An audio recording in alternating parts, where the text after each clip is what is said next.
Good evening. I'd like to call the May 6th, 2025 regular meeting to order of the Newton County Board of Commissioners. I'll ask Commissioner Edwards if he would have our invocation, followed by Commissioner Long to lead us in the Pledge of Allegiance. If everyone will bow their heads, please. Dear Heavenly Father, we thank you for another day to come together and do the business of the county. We ask that you oversee the entire night. We ask you give us wisdom, foresight, and discernment, Lord. We ask these things in Jesus Christ's name. Amen. Amen.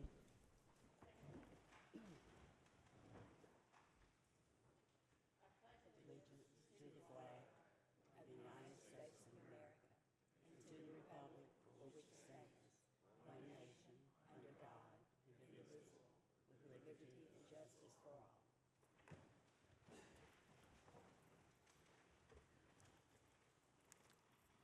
Our thought for the day: be strong, but not rude. Be kind, but not weak. Be bold, but not bully. Be humble, but not timid. Be proud, but not arrogant. That is by Zig Ziglar. Before we adopt the agenda, we've been asked to amend the agenda for our IT department and director by adding the approval of an agreement with AT&T for work at 8134 Geiger Street so that the R.L. Cousins project may proceed without delay, which was emailed to you. I would ask for a motion. Okay, we have a motion, we have a second. Anybody have a question? Madam Chair. Madam Chair, can we also amend the agenda to move executive session from number 21 to immediately prior to number 5 on the zoning agenda? Yes. Okay, you heard the motion, so do I have a motion for that? Amend that motion for the executive session. Okay. Second? I'll second. Okay. Okay, all in favor? Okay, that was unanimous. Thank you. Madam Chair, the item that we amended for R.L. Cousins, that is going to be 15A, letter 15A. Thank you. So we'll mark that as 15A.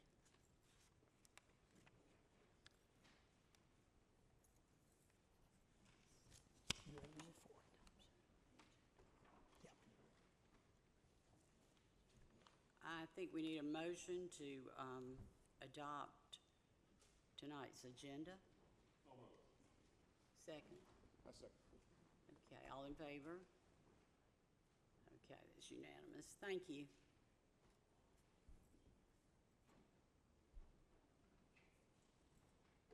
Madam Chair, at this time, we're going into item number 5, which is citizen comments. This is for agenda topics only. We will allow citizens to speak for 3 minutes each. The time will be posted on the screen above and is for agenda topics only at this time. You may come forward. Please provide your name and address for our records, please.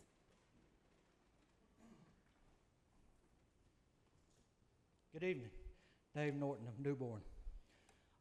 We have several zoning items on our agenda tonight, and we have not yet seen a first draft on our UDO. I would like to request that we see that, if not the next meeting, then the first meeting in June. We were told we will see it in summer. We're very close to summer. I would like to see that. Also, I believe I saw on the agenda an annex by the city of Covington requested. When another country doesn't act the way we think they should in our best interest, they don't care what we say. We imply sanctions on them. For Covington and other places to continue to annex Newton County land against our wishes, maybe we need to sanction those also. Thank you.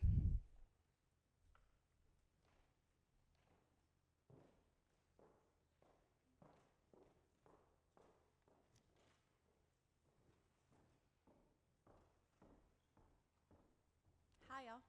I've never done this before. My name's Star Smith, and I live at 581 Gregory Road. I'm here tonight not just for myself, but for many families who love this community and are alarmed by the proposal of the 1.4 million square foot data center planted right in the middle of our neighborhood.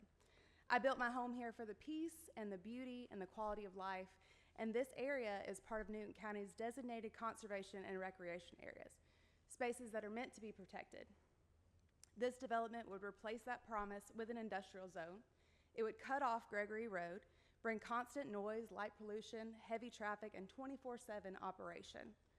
We are already hearing dynamite and drilling from the Amazon property nearby, and this would only make it worse. Families didn't move here to live next to industrial facilities. We came here to raise our kids in a safe and quiet area and neighborhood. Now there's a push to rezone our agricultural land, which currently requires 10-acre lots, to a residential classification that would allow for lots as small as 0.275 acres. Now, developers say that they will build on 2.5-acre lots, but if that's true, why are they asking for such small zoning? It doesn't add up, and it feels like a loophole and not a promise. 5 proposed data centers would place enormous strain on our water and sewer systems. Lake Varner is our water drinking source, and it's already under pressure. Add massive industrial demand, and it could tip into crisis. This isn't just about pipes, it's about health and home and futures. To make things worse, they want to annex the land into the city of Covington, bypassing local control and silencing the voices of Newton County residents. We know that you care about Newton County. We know that you don't want to see it carved up by developers who don't live here and who won't be here when the damage is done. That's why I'm asking the Board of Commissioners and the City of Covington to deny this annexation and stop the project altogether. Oppose any approval of this data center or rezoning into unincorporated Newton County. There's no plan, there's no end user, it's just a developer trying to cash in. This isn't smart growth, it's bait and switch. Let's stand together and refuse to watch our community be sold off piece by piece under the guise of progress. Please protect our land, our homes, our peace, and our future. Thank you. Thank you. Do we have anyone else?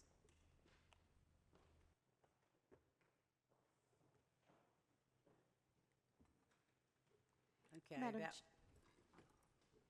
Madam Chair, the next item we have on the agenda is going to be item number 6, reports from the Chairman's report. At this time, we do have listed under your report Commissioner Mason, who will introduce our Recreation Center Director, Mr. Dwayne Mask, for an award presentation.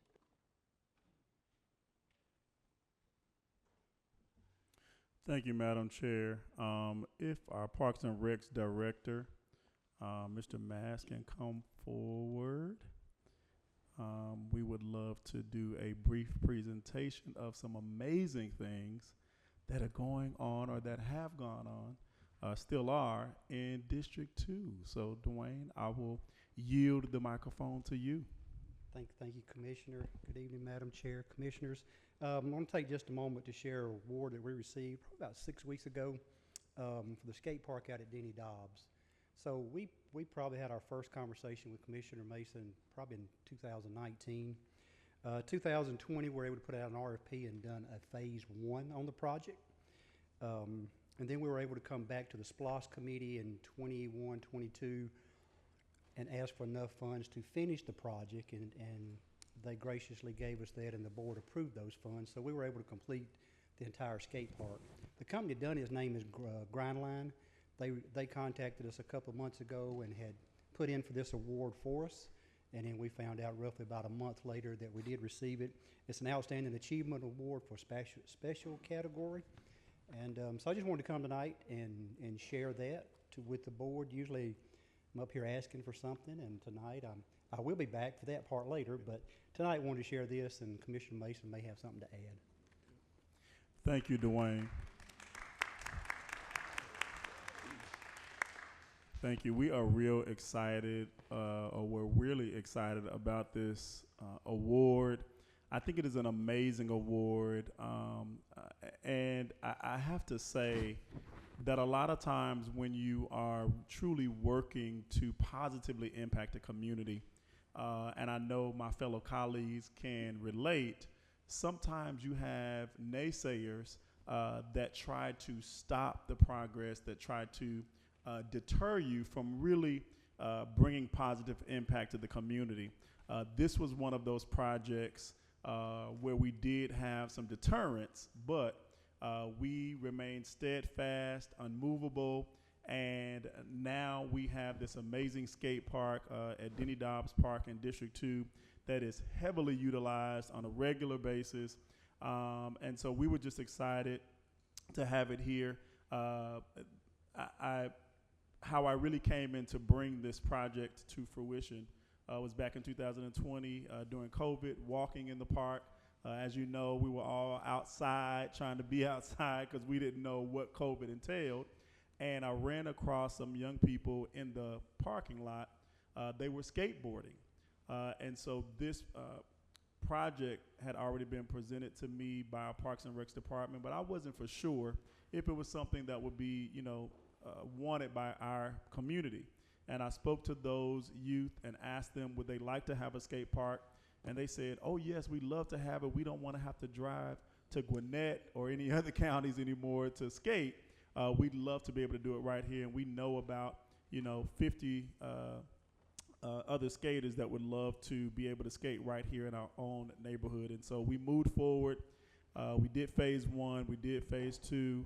And we're really excited about what this skate park has brought to our community, being the first and the only one thus far. So thank you, Dwayne, for working with me, working with Grindline as well to really bring this to fruition. And I'm excited that we got this award. So thank you. Thank you. Congratulations. Thank y'all. Thank you. Madam Chair, the next item we have on the agenda is item number 7, and we're going to hear a report from our county manager. Mr. Brown? Good evening, Madam Chair, Commissioners. I want to recognize, again, 2 other departments that won awards here recently. The Fire Services was recognized with the Red Cross Good Neighbor Award. This is an honor that Good Neighbors across for America Red Cross. This award recognizes the countless hours and hard work, exceptional dedication on the mission of the Red Cross for calendar 2024.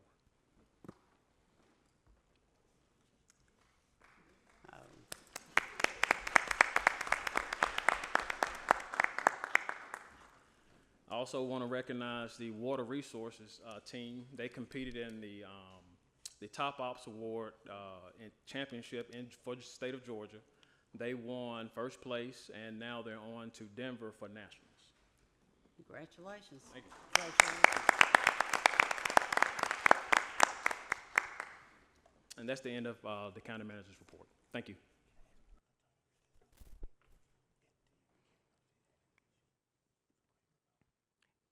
Madam Chair, the next item we have on the agenda at this time is for unfinished business, but we don't really have any to consider.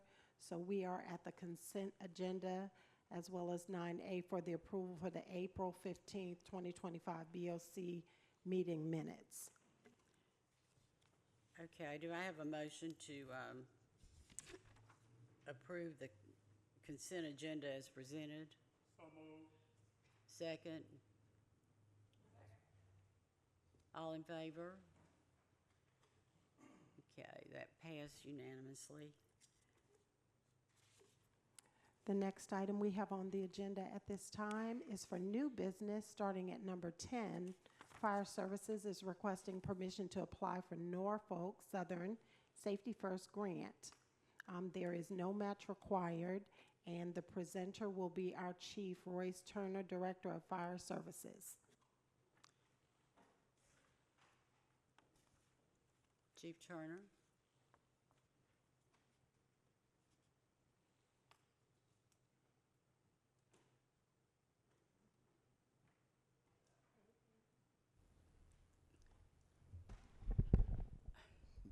Good evening, Madam Chairman and Newton County Board of Commissioners.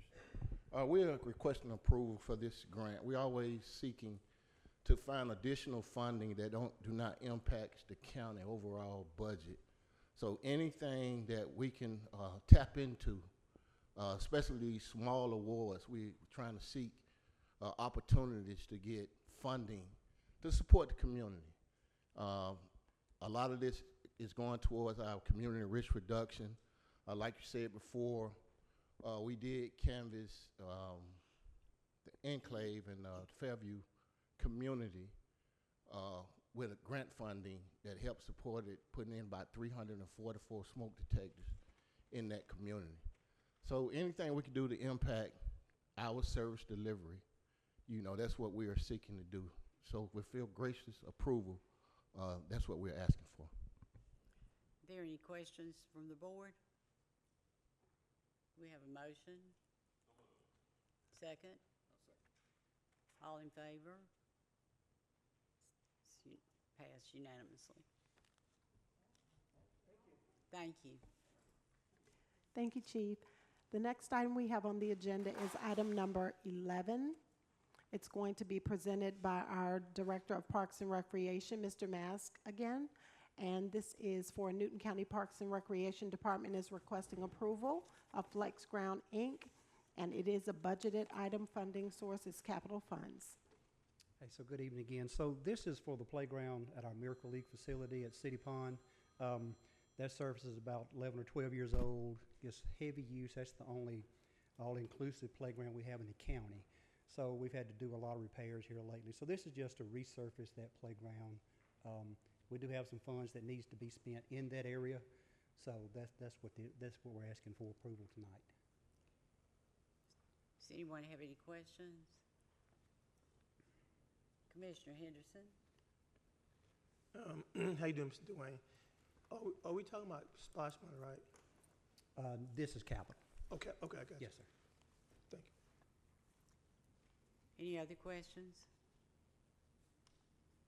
Is there a motion? Second? All in favor? Okay. Motion passed unanimously. Thank you. Madam Chair, Yes, comment if I could, please. I want to sure. commend Mr. Mask and his staff for the, I was unable to attend, but from what I understand, the tournament, the Miracle League tournament this past weekend was a rounding success for not only those kids, for our community too. So I just want to commend you for that. Thank you. Appreciate Thank you, Madam Chair. Commissioner Cooper? I also want to say, Dwayne, I was there with you on that event, and to see that, it was amazing to see those kids up there actually enjoying themselves, and I want to say thank you for the program. Thank you. Madam Chair, the next item we have on the agenda is item number 12. We're being presented with by Chester Clegg, our Director of Transportation. Public Works is requesting the board to authorize the chairman to execute the professional services agreement with Michael Baker International, Inc. And it is a match required 20%, but it is splossed.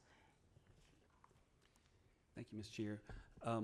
The bridge at Little Haynes Creek and Dial Mill Road, which is in District 3, is, I don't know if you're aware, but it is load rated at 7 tons, which is basically a loaded pickup truck.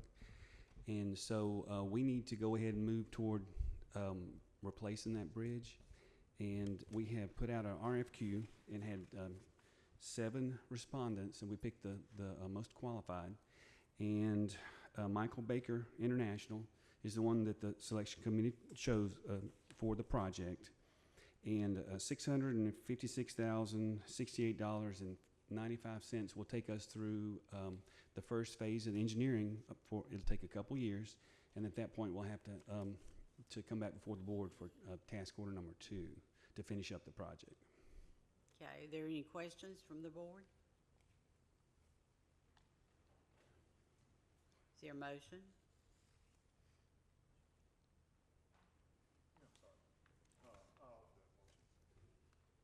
Second? Second. Commissioner Long? Okay. All in favor? Okay, it's unanimously. Madam Chair, the next item we have on the agenda is item number 13, being presented by our Director of Water Resources, Mr. James Brown. Item number 13 is for Water Resources Department. They're seeking approval of Regional Water Plan Seed Grant Agreement with Environmental Protection Division for Lake Varner. And I'm sorry, that is a budgeted item, and there is a $25,000 match. Good evening again. This is a grant that we received from DNR to get, they given us $75,000 to update our lakeshore management plan with $25,000 in match and in-kind service. So we're requesting the permission to accept this award with the match requirements. Any questions from the board? Is there a motion? Second. All in favor? It's unanimous. Thank you.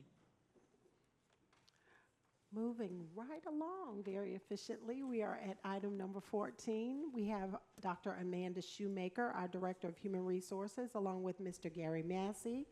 Human Resources Risk Management is requesting approval of the fiscal year 26 Cigna Employee Medical and Dental Insurance Plan. Hello, everyone. I'm Amanda Shoemaker. I'm going to turn the mic over to our insurance broker, Gary Massey. Madam Chair, Board, County Manager. This past year, we were insured with Aetna Insurance Company for our group health and dental, and I'm going to give you a little history on what's happened then so that when I make a recommendation later on, you will be able to know that due diligence was performed by all of us engaging in this. We meet during the year and we speculate on what we think is going to take place on the renewal. This year, we received a renewal that was considerably more than what we thought that we could do without shopping and getting other comparative proposals on it. We put together a plan and we marketed it to 2 different carriers along with our incumbent.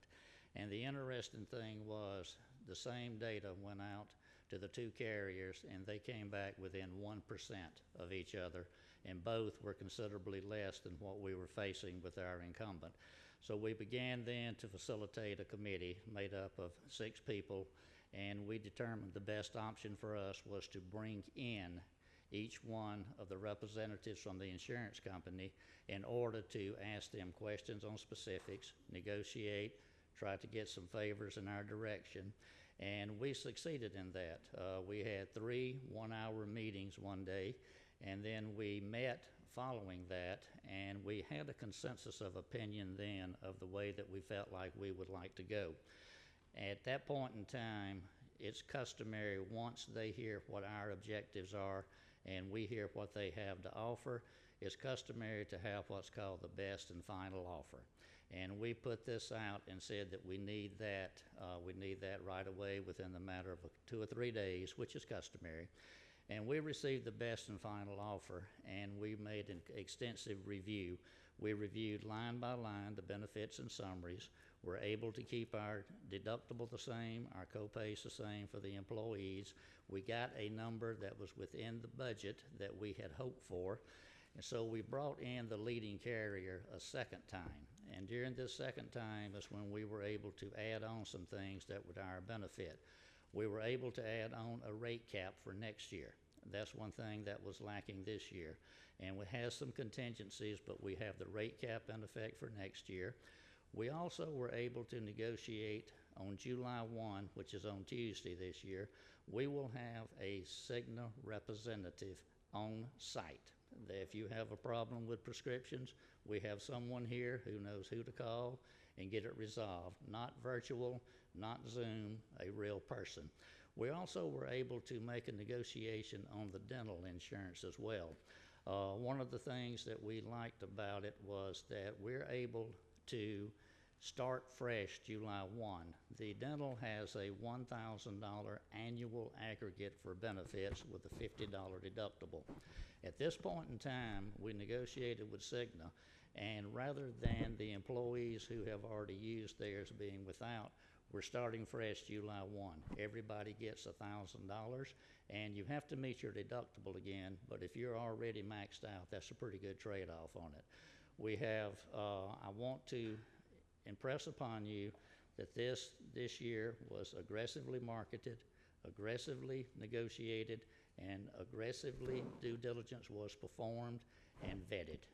The questions that we asked during the meetings we had were very sharp and very pointed. And based upon that and statistical data that we have available, it's my recommendation to the Newton County Board of Commissioners that you accept the proposal offered by Cigna Insurance Company for our medical and our dental through Gary Massey Agency for policy year July 1, 2025 to June 30th, 2026.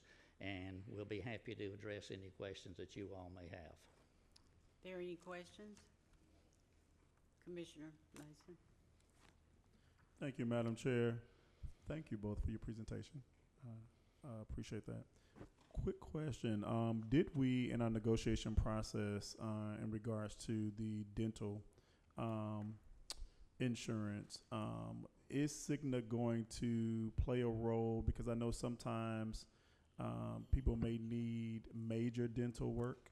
Are they willing to help participate in any of that form of payment, or are they only going to just take care of like your annual cleaning visits, or are they willing to put a percentage towards some of the major medical work that may be needed for some people? Our schedule of benefits calls for certain amounts to be paid for crowns, certain amounts for root canals, and it's on the 90 percentile, and we're also on our dental offering both in-network and out-of-network. Okay. So they're not doing anything as far as like implants or anything like that, or any major things outside of crowns and. It's going to be subject to the $1,000 annual maximum. Okay. Thank you. I appreciate that. Sure. Thank you, Madam Chair. Commissioner Edwards? Madam Chair, thank you, Mr. Massey, Dr. Shoemaker. So, what was the overall increase for the county? What will that look in our budget this time for the increase year over? It was roughly around 16 to 17%. 16, 17%. So probably about in line with what you see in that industry even on the Prop P&C side, right, Mr. Massey? Yeah. It's a little less than that. Yeah, yeah, it is. Yes, the diligence that we performed on it, the one thing that solidified us that we were in the range, when we had our meeting in January, that is where Dr. Shoemaker, her staff, and myself all projected it to be. It came in considerably higher, and then when we had two named carriers come in within 1% of each other, we felt like it was difficult to dispute that. And what we have seen since that point in time is a willingness by them to actually help us through some things. Dr. Shoemaker's staff has put together a communication table to better get the word and alerts out to the employees that there's going to be a change. We made a lot of inroads in it, got a lot of concessions from the carrier on providing statistical information that could be documented as to what their position would be. So we feel like with that cap, the cap we're talking about for next year, increased cap, so we feel like we're in good shape to be with Cigna for at least for 2 years, right? Yes, last time we were with Cigna, we had a 4-year run that was very good, and it was just a matter of dollars and cents at the end. We had no issue with Aetna. We had two carriers that were very close. They both had rate cap guarantees, and what we have to do from our perspective is we can't be short-sighted and just address this year, because there is a next year. Mm-hmm. And the rate cap from Cigna was substantially improved from the next carrier. And we have a 15% that is set in for next year on a sliding scale. And the one thing on the one that we have now is the sliding scale does not have a limit. And when I did the grid to do the comparison on them, it was substantially different when it got into the upper level. And that will protect us from, and it's important in the first year because you tend not to have as much activity right after a year that you had a lot of activity. All right, thank you, and thank you, Madam Chair. Any other questions? Amanda, what are the employees going to experience as an increase in their paychecks? So you could just do like an individual, if you have an individual person. I see some of this data, but I'm not sure what they pay now. So if an individual, if the employee was hired prior to July 1, 2017, their increase is going to be $6.32 or 52 cents. Mm-hmm. If they were hired after July 1, 2017, their increase is going to be $12.79 just for an individual employee. Is that for medical or is that for both? Well, for the employees for 2017 before, that's for medical and dental. Okay. Employees after 2017, the addition to their dental will be $1.19. Okay, because that's the main thing is what am I paying per month? Yeah. Okay, all right, and what do I get for that?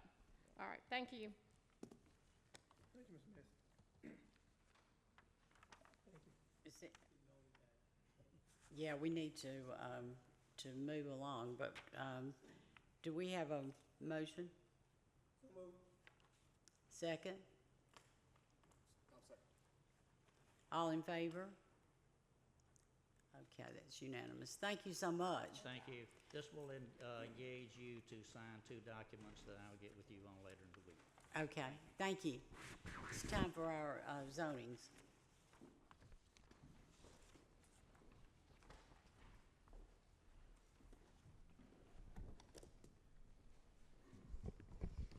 Thank you, Madam Chair. Good evening, members of the board.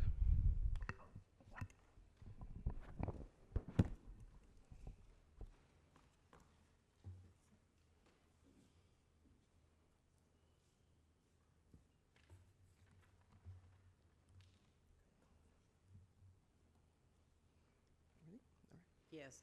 Thank you. Our first petition this evening, this actually came before the board 2 months ago. We're still working with the applicant on updating their surveys. You know, the survey was challenged by a neighbor. They are still working with their surveyor and their team as well to have this updated and corrected, and we're going to request it to still be tabled, so we'll be able to make a decision once we have an accurate survey on file. And this would be for petition FLU 25-000001.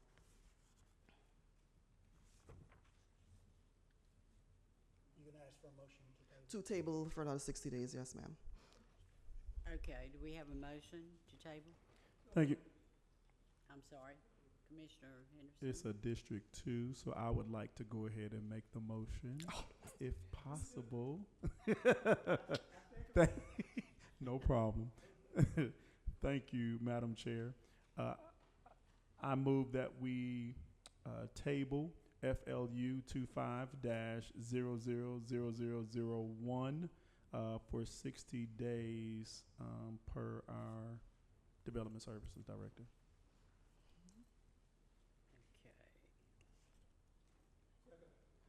Okay, all in favor?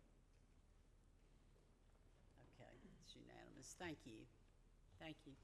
All right. Thank you, Madam Chair.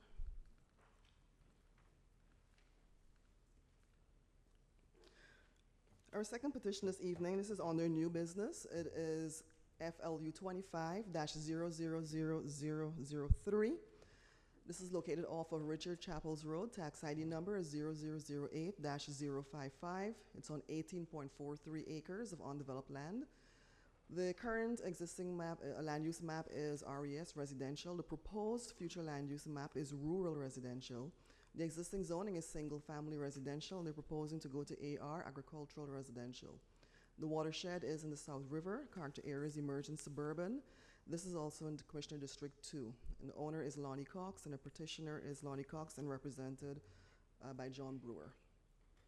And history: on March 4, 2024, the minor plat was submitted to subdivide this parcel.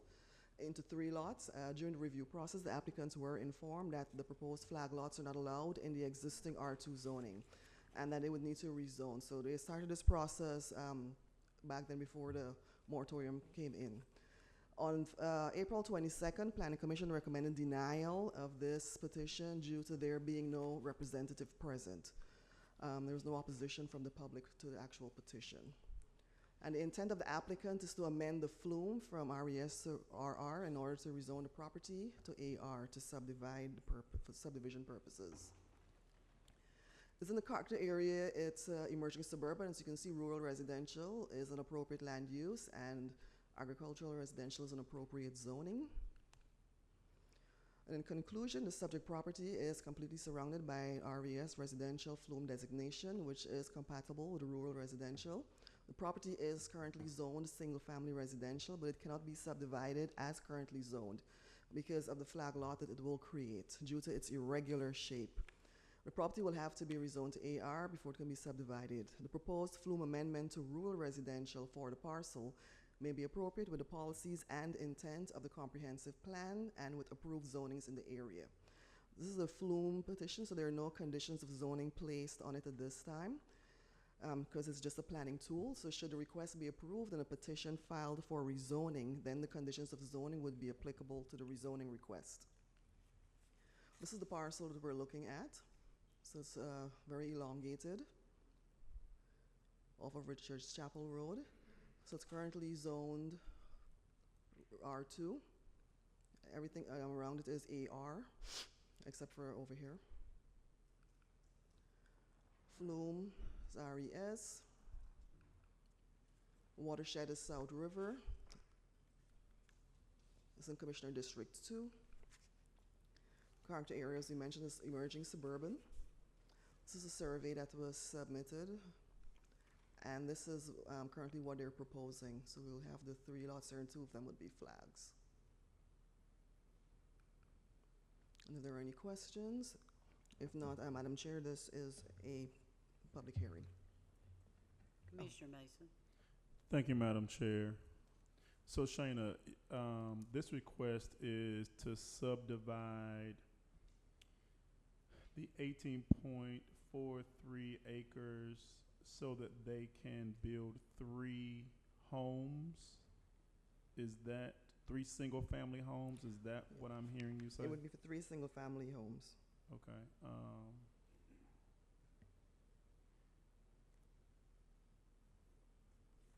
And it looks like the only reason that the Planning Commission recommended denial is because the applicant was not present. Is that correct? That is correct. And so the applicant wasn't able to kind of explain what their objectives are for the subdivision. Correct. Okay, and then it looks like I'm looking at the concept plan. So from Richards Chapel, all 3 would become, would it be 2 different driveways? I'm looking at this. I can't. I'm assuming Yes. is that 3 different driveways or 2 different driveways? So the lot in front, this is their road frontage. The second lot, right, this is the road frontage for the first lot here, the 5.582 acres. Okay. This is going to be the access point or the road frontage for the second lot, Okay. 6.25, so they can have their own driveway, and then the third lot, will be here. So these 2 lots are the flag lots created, and the current zoning doesn't support flag lots. The ordinance only allows it in A, AR, and RE zonings. Okay. So that's why they would have to rezone if they want to move forward with this configuration. So today we're basically only looking at the concept plan or the design, but if they want to approve the zoning, they would have to come back before this board to approve a different zoning? Is that what you're saying? Yes, so they're amending the future land use map. Okay. And if this is approved, then they can come back for the rezoning, which will actually rezone the parcel to AR. Okay. And yes, that does come back before the boards. Okay, so they're amending the future land use map from residential to rural residential so that they can allow this particular concept. Is that correct? Yes, from RES to RR, correct. Okay. Okay. I think that answers my question. Okay. Thank you, Madam Chair. Commissioner Long.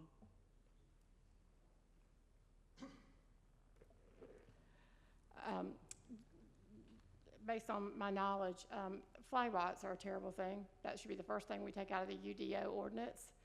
They devalue. You have these long driveways with a piece of property that you have a house sitting behind someone else. So now you're gonna have two houses sitting behind another house. And you have these long extended driveways, which that's what makes them a flag. It's like a stick with a flag on it, okay? They are very discouraged in a lot of counties because obviously this 18-acre slither, you know, with the way it's designed, was designed for it to be one parcel. I want to make a comment to my colleagues that this is some of the things I've talked to y'all about, so listen to what we're saying. We're going to do a future land use map change from residential to rural residential to allow for AR. That is too many layers. That's my biggest problem with our UDO is all these layers and you can't figure anything out. At one time, we did have an ordinance in Newton County that did not allow flag lots. We must have moved it to a certain zoning now that you can have it. That might have been in the early 2000s. At least for the past 10 years or so, they have been allowed. And we probably did that because of the economy and things like that. Even though we have a struggling economy for people to build, I just want to point out to my colleagues that flag lots are never a good thing. They are not. And taking this piece of property and dividing it up 3 times where you have a house in somebody's backyard, if it was a family or something or a compound or something, I might think differently about it. But I just want to point that out. And then I wanted to point out all these different words that we're using. We're going from this to this to this. I'm not a big fan of the future land use map change. We did that for a reason. And then we have people coming in and wanting to change it all the time, and we're making all these changes. So we have to really consider that when we're working on the UDO.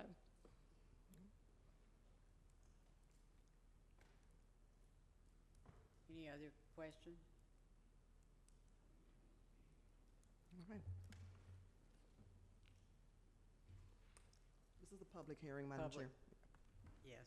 Now we'll be open for public hearing. If anyone here that wishes to speak in favor of this tonight, would you please come forward?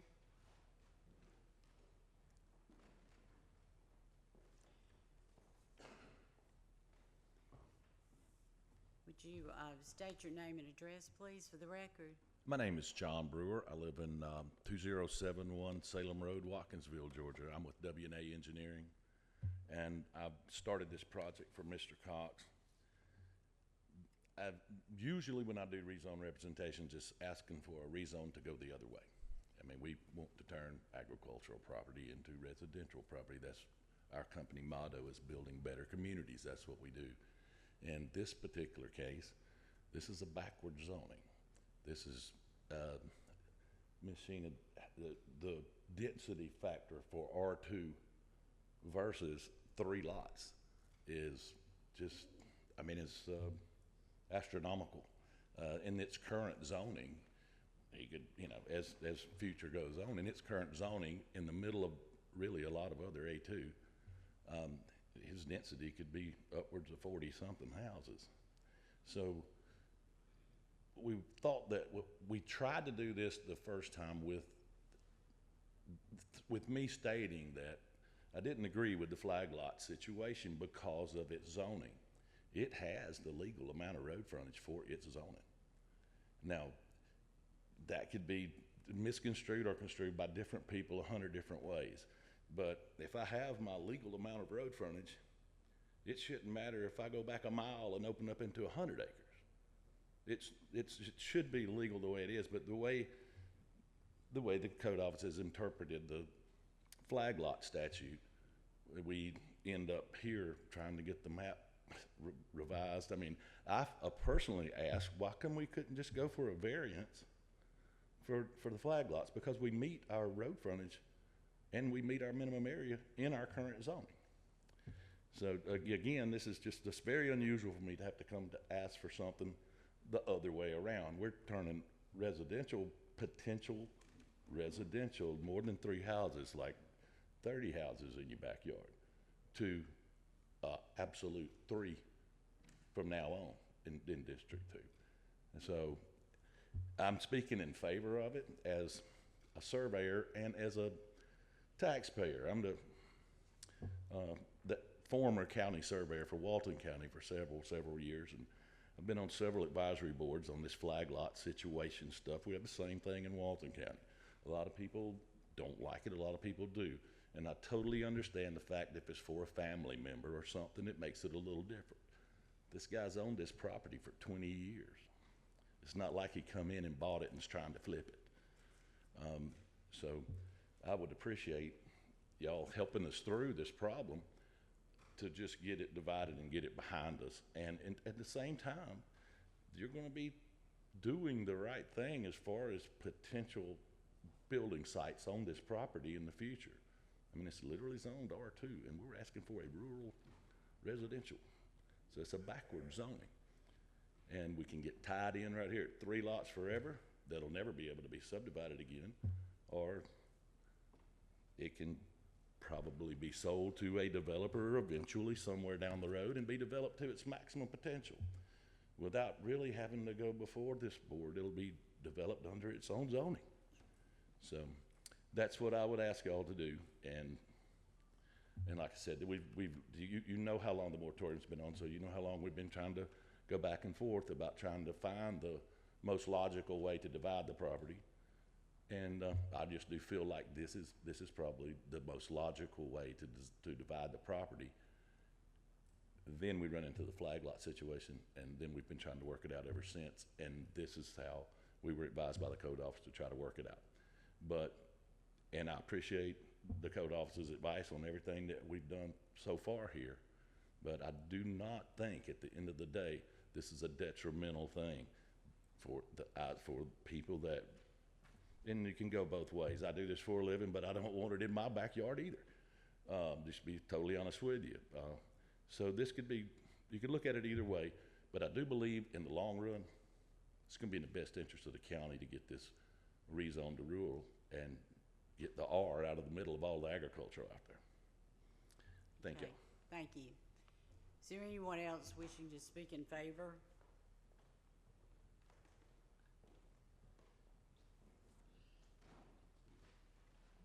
Okay, well, that portion of the public hearing is now closed.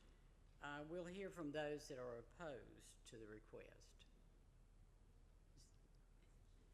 Is there anyone that's opposed to the request that would like to speak?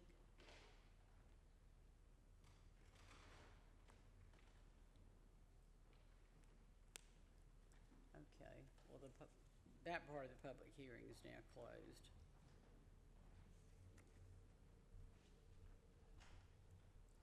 Do we have a motion? Thank you, Madam Chair. If I may ask, before I make my motion, Shana, one quick question. Mm-hmm. So are there any other potential uses that can come from this particular acreage besides a flag rock type of option? Yes, it's current zoning, as a single lot, you can build one home on that, but also the current zoning, the minimum acreage is, they're at 40,000 square feet, so they can potentially have about 20 lots approximately on there if they were, to put a subdivision down. So this is actually considered a down zoning.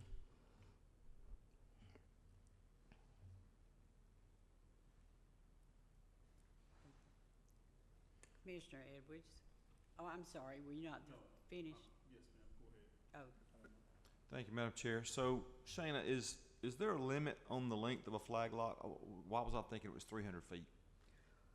They can do 300 feet administratively, but if it's longer than that, they do have to seek a variance from the BZA.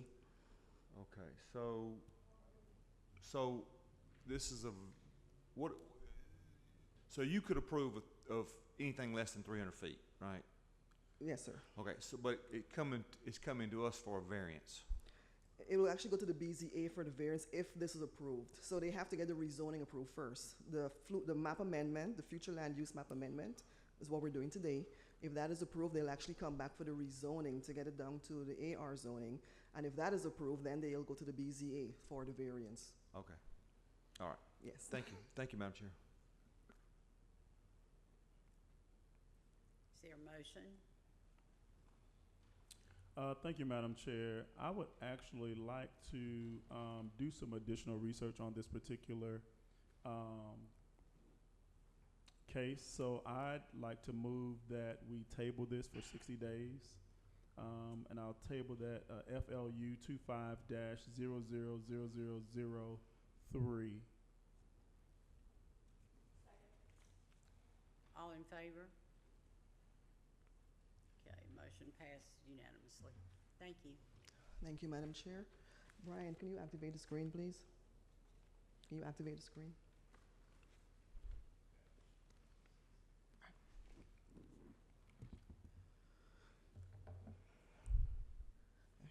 Our next petition this evening is conditional use permit, CUP 25-000002. The proposed use is for truck terminal parking located on Highway 11. It's actually 53 South, Highway 11. The tax ID number is 0113-138H. The total acreage is 5.89. The future land uses development node and current zonings. We have general commercial, and AR, agricultural residential, and it's also in the brick store Tier 2 overlay. Our watershed is the Bear Creek, character areas, emerging suburban, and the live-work corridor. This is located in District 1. Current owner is Tommy Breedlove, and our petitioner is Tommy Breedlove, represented by John Nix. There's quite a bit of history on this parcel. It actually came before the board a couple of years ago. But it first began in 2012, and this history is included in your packet, so I won't read through it verbatim. But there is a variance that is still on there that was approved by the BZA. It's VAR 12-000127. And I'll just bring your attention to the second condition, which states that if there is either a change or if the use is expanded, the plan director, in conjunction with the county engineer, may require the installation of a deceleration lane or sidewalks prior to the issuance of a new business license. So that variance was approved with the other two conditions, and then on November 20th, 2012, the Board of Commissioners approved the following rezoning, REZ 12-000126, as well as we have here 0112-029, and they approved that rezoning from neighborhood commercial to general commercial. There was also a conditional use permit associated with that rezoning, which would have been the 0112-029, the companion case, which was to allow a truck dispatch facility to be located in the general commercial zoning and in the Bear Creek watershed. So the current truck dispatch facility that they have there was approved back in 2012. Today they are asking for an expansion of that and to include actual truck parking use. This is the history continued. There were conditions of zoning attached to those conditions in 2012. And you have the mere these are prohibited uses. So amphitheater, major auto repair, auto sales, bars, nightclubs, campground, the flea market, the group home. And these are included in your packet, so I won't read through them, but these were the prohibited uses. He's not asking for any of these uses today. These are just additional uses that were prohibited. And these are the other conditions that the owner was asked to abide by, obtain all the necessary permits, which they would have done back then in 2012. And this is the history continued. They had to get permission from GDOT and so on. On September 26, 2023, the Planning Commission recommended denial of petition CUP 23-000007, which was a request, the same as today, to expand the current dispatch use to add long-term truck parking and an auto body shop by a vote of 4-0. So the Commission stated that the applicant was trying to exceed the conditions that were already in place by the board. So this was in 2023. They're doing a similar use today, except for the auto body shop, which is no longer there. It wasn't an allowed use. In October of 2023, the BOC also denied that petition CUP 23-000007. In April 22nd, 2025, the Planning Commission recommended denial of this current CUP CUP 25-000002 by a vote of 4-0. We did have one person who spoke in opposition, Mr. Kenneth Fuchs, who was also the previous owner of the parcel. Some of the concerns he expressed were about traffic, potential water runoff issues, noise, pollution, and possible requirement of a deceleration lane by GDOT. And of course, the number of parking lots that were being proposed. In rebuttal, Mr. Nix, who was representing the applicant, explained he was willing to speak with Mr. Fuchs, but he was not aware of any water table issues. Mr. Nix also had some suggestions to add additional conditions of no building structures that were going to be added onto that parcel. He also suggested another condition to only approve the CUP for 3 years. So that was just part of the conversation between those who were for and against the petition. So the subject site for this property, it's to the rear of the current business or dispatch use at 53 South Highway 11 and is landlocked. Property is located in the brick store overlaying the Bear Creek watershed, which requires a CUP for the proposed use. This is the applicable section, which is included in your packet, so I won't read through that. For a truck terminal, it's section 510-665. And for a site plan analysis, based on the site plan submitted by the applicant to the department on April 9th, 2025, staff offers the following considerations. So according to the site plan, the applicant is proposing to expand the current truck dispatch facility to include long-term truck parking only. Access will be through the existing truck dispatch business located at 53 Highway 11 South. The subject site, which will be parcel 0113-138H, it will have gravel parking and a fence around the eastern, southern, and western property lines. The parking lot has already been graveled in and added without the proper permits. The plan also allows a proposed 150-foot buffer request from the plan also shows a proposed 150 buffer request, which from the eastern residential property adjacent to it. And I'll go into why that is important in a second. And to have 105 parking spaces. So the site plan, it meets or exceeds most of the minimum building setbacks per our property development standards and according to the 2020 UDO. And of course, they'll have to be in compliance with all signage.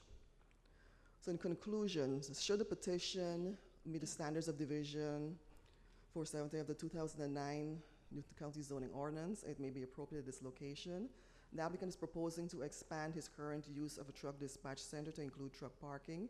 He is required to be at least 500 feet from the nearest residential use or zoning and must request a variance to reduce the setback to the 150 feet that he was requesting earlier. He may also be required to do a decel lane per the variance recommendations from 2012. Currently, the project is located close to the intersection of two state highways. However, at this time, there are only 2 lanes and pending improvements. This may pose a challenge to have increased traffic from large vehicles such as the tractor trailers. Staff recommends that should the Board of Commissioners approve the conditional use request, that the approval be with the recommended conditions listed below. So should the petition be approved by the Board of Commissioners, it should be approved for a conditional use permit for a truck parking terminal, conditional, subject to the owner's agreement, to the following enumerated conditions.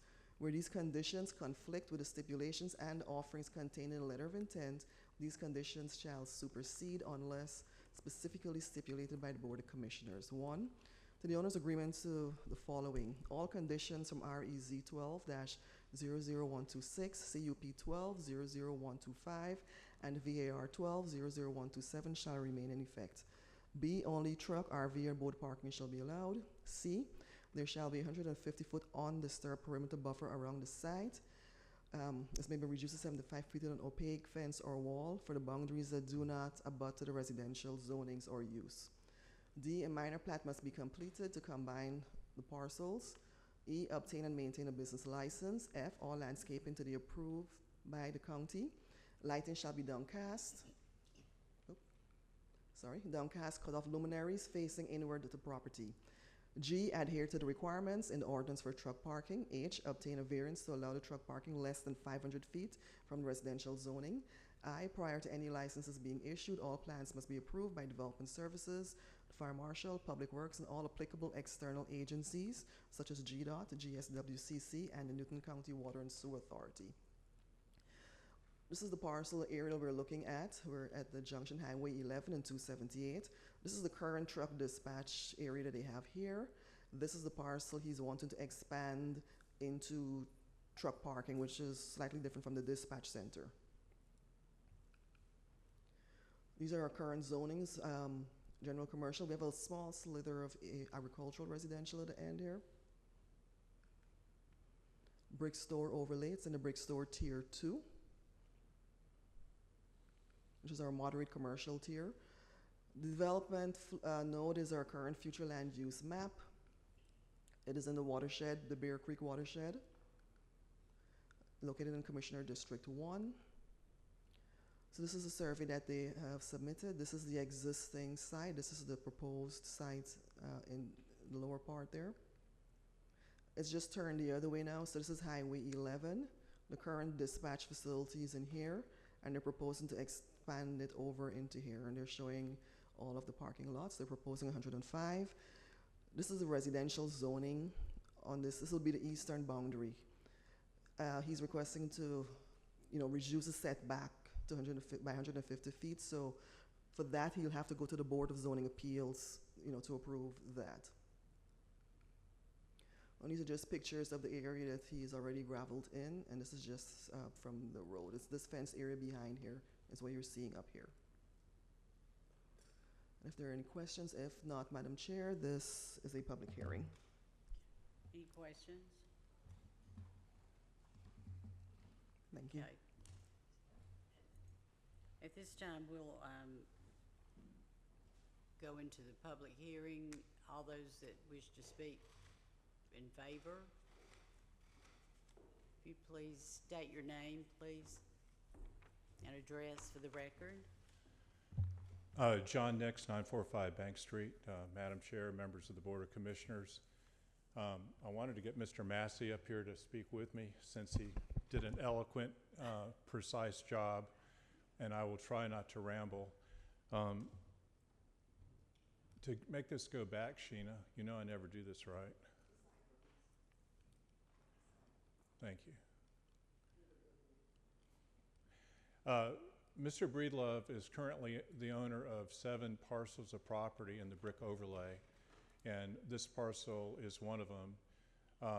The current use on this site and this site, the larger site was done back in 2012 as described by Ms. Applewhite.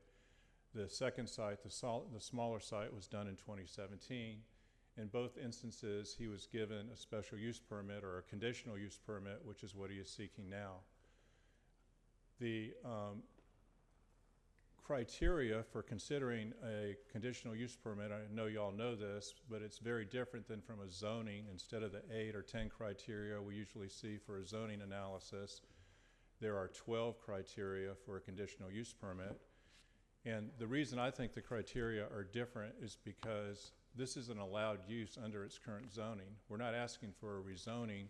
We're asking to place a use that might require additional conditions or parameters because of adjacent uses. So it's been identified as a use that requires a little bit more to be present.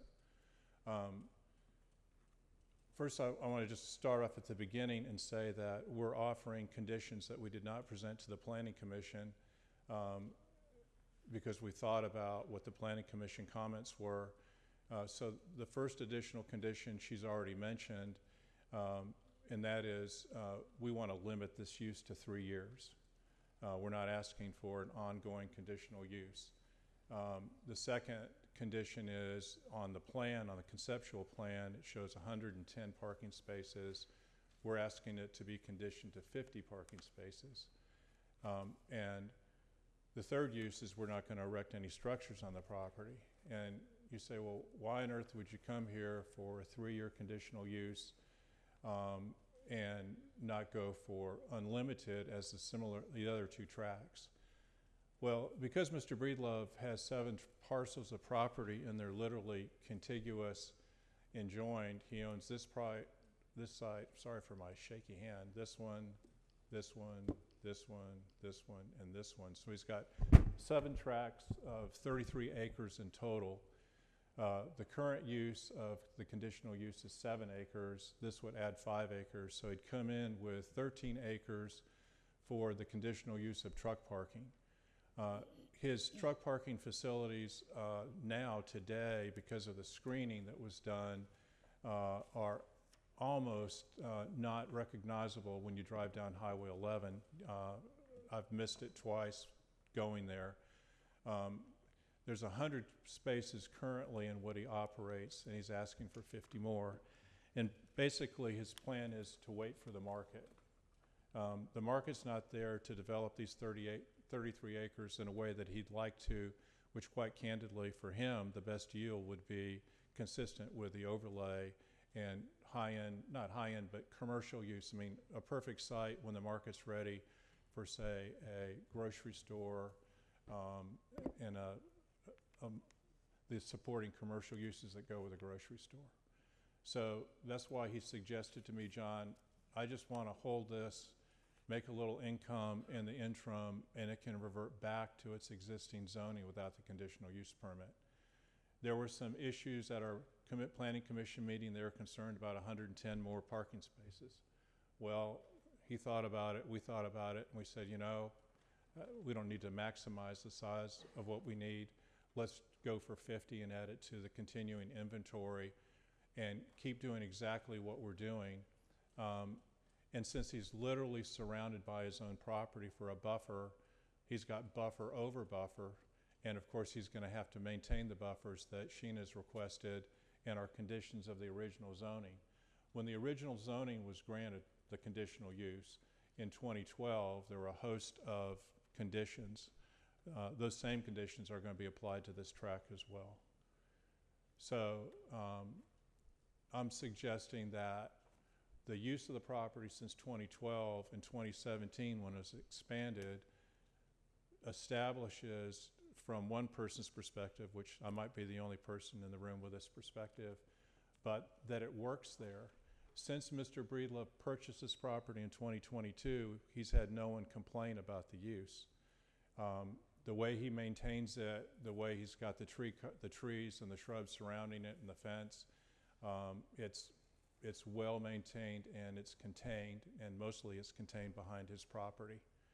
So it seems to me that it makes a perfect opportunity for a limited conditional use for a limited period of time to allow him to wait for the market. And I'd like to reserve the rest of my time. Thank you. Thank you. Is there anyone else that would like to speak in favor?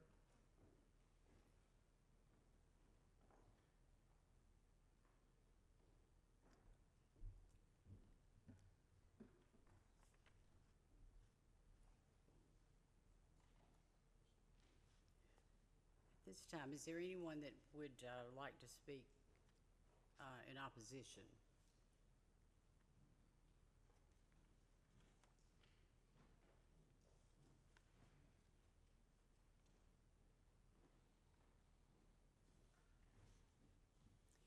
Would you state your name and your address, please, for the record? Good evening. My name is Dan Moore. I live in Madison, Georgia. I've got 2 truck parking lots, one in the city of Covington and one in Newton County now, and have had for about 8 years. I'm always searching for another piece of land to do the same thing in the right area.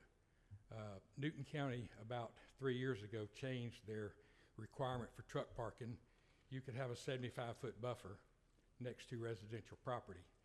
Then all of a sudden, they changed it to 500 feet, which made it almost impossible to find a suitable piece of property to put a truck parking lot on, or to have a 500-foot buffer. That's my biggest concern with this. He's got a residence directly behind this lot. I think it would be a slap in the face to other people that are trying to do the same thing to reduce it down to 150 foot. He's cutting his truck parking about 50 trucks, 55 trucks. Well, he's losing so much on that 150 that he's taking all the way across that back property line. So he's not really, he's not giving it up. He's giving it up in buffer. So that's my opinion. Thanks. Thank you. Anyone else that wishes to speak in opposition?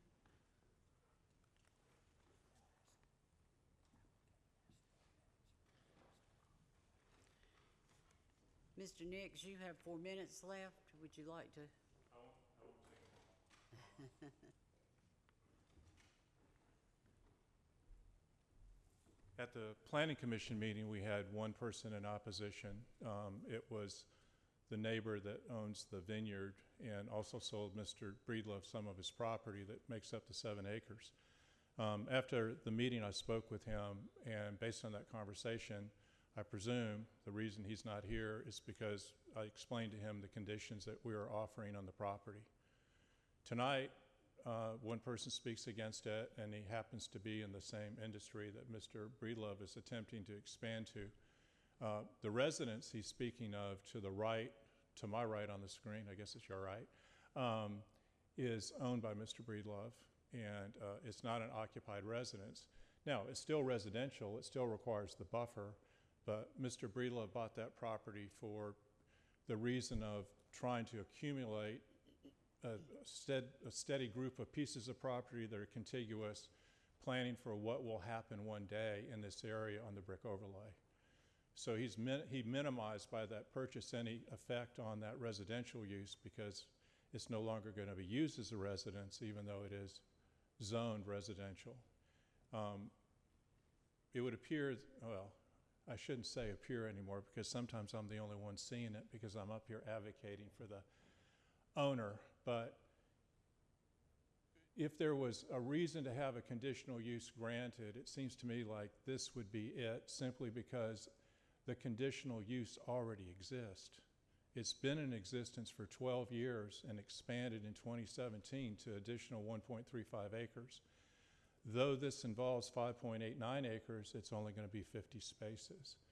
And it's for a property owner that, from appearances, at least based on the argument of his lawyer, is attempting to accumulate property for something bigger and better to happen to this site on the 7 total tracts that he owns. It's just the market is behind where he wants to be. So in the interim, he'd like to continue to generate income and put 50 parking spaces on this lot. And I'd appreciate your consideration of that. Thank you. Thank you.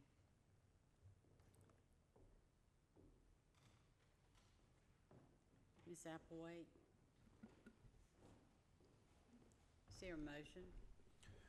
Thank you, Madam Chair. At this time, I'd like to make a motion to deny conditional use permit CUP 25000002. All in favor? Okay, that motion passes unanimously. Ms. Applewhite? Brian.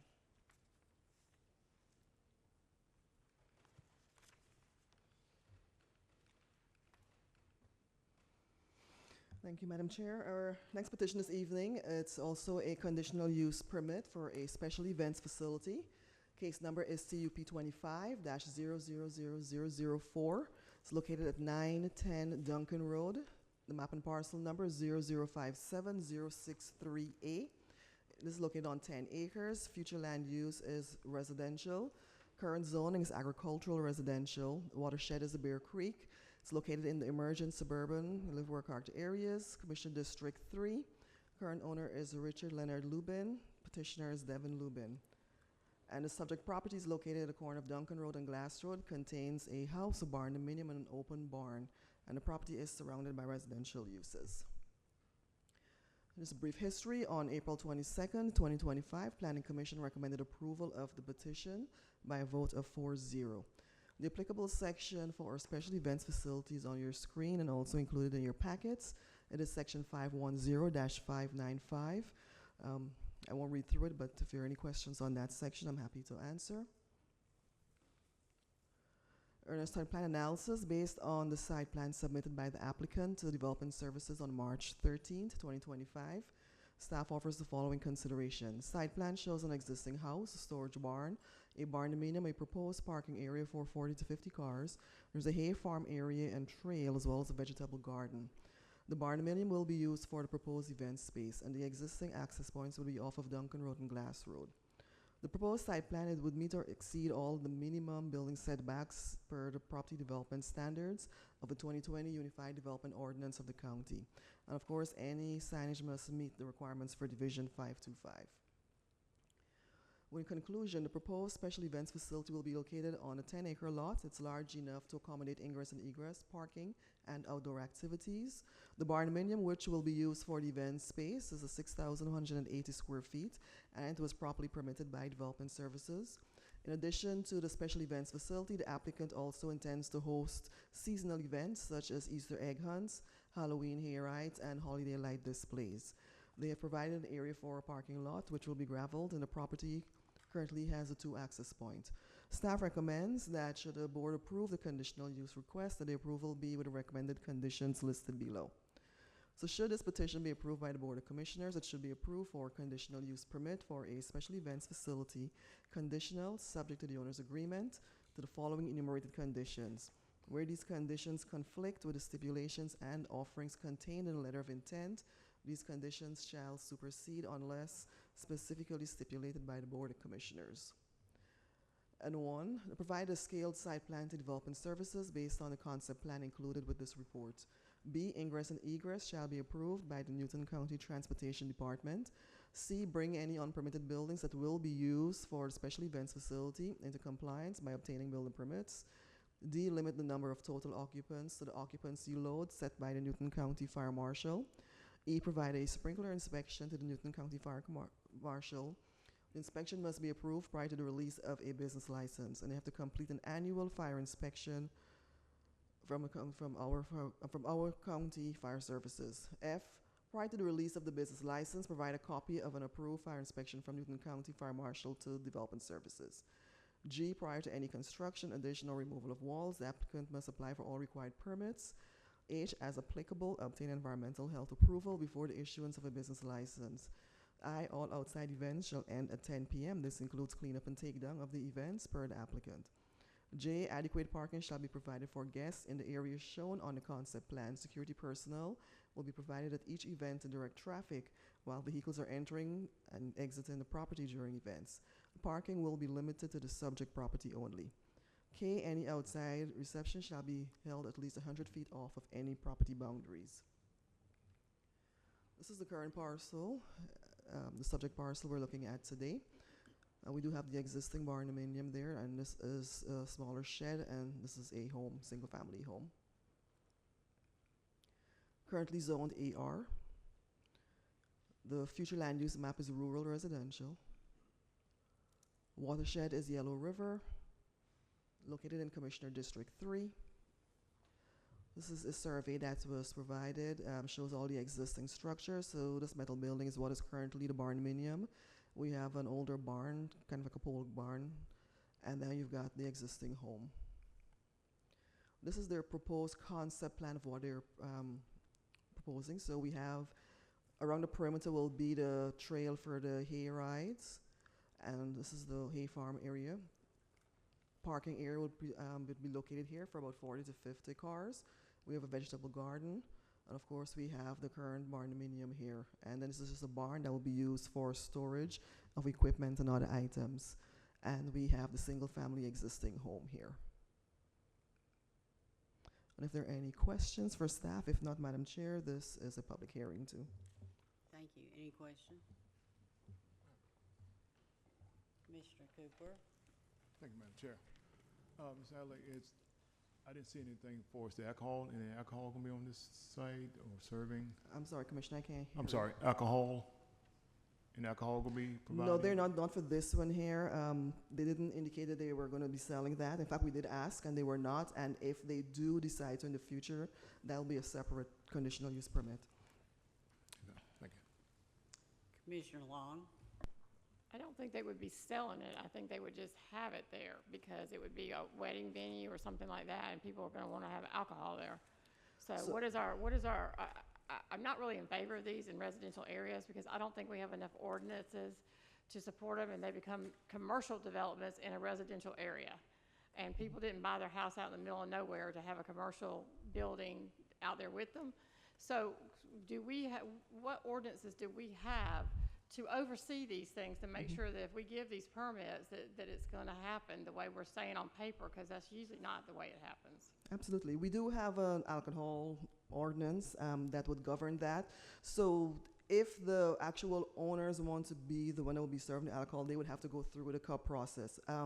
If it's going to be a private function, then their bartenders would have to obtain the necessary pouring permits and the necessary licenses. And also, they were saying that the barn is 6,000 square feet? The barn dominium. The barn dominium? There is a is? current barn dominium that was permitted a few years ago on there. Did we check the tax records to see if that matches? Because I looked at it and I don't see anything that was 6,000 square feet on the accessories or anything. So just curious about that part. I thought we had a picture of Pulled it it up up here. now. Yeah, I can verify it for you, but that was the permitted structure that we have up there. I think there is a picture of it in your packets. I'm showing something that's 50 times 50 by 40.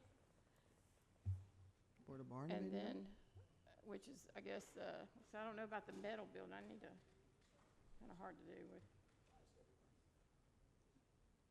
Just want to verify that all those buildings are out there and permitted. So the person seeking the conditional use permit, are they the current owner of the They are. property?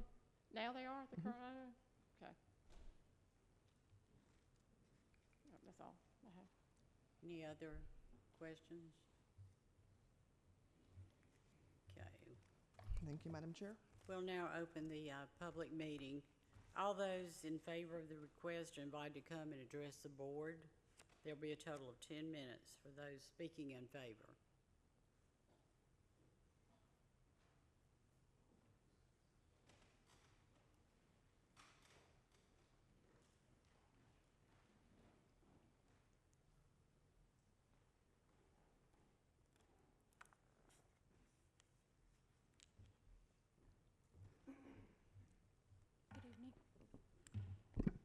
Okay, would you state your name and address, please? Good evening. My name is Richard Lubin. This is my wife, Devin Lubin. Our address is 940 Duncan Road. Okay. We bought this property to have some entertainment for the people in the area who's looking for somewhere to rent if the property is too small and they want to have a birthday party or some sort of function. I know a lot of people have concerns about alcohol. We're not having a bar. If anybody needs to rent the place and serve alcohol, they have to present a liquor permit to us. But safety comes first for us on our property, and we just want to bring some fun for the kids in the area. Have the hay rides and different small activities. But if somebody wants to get married and this fits their budget, then they have a location for that. Any other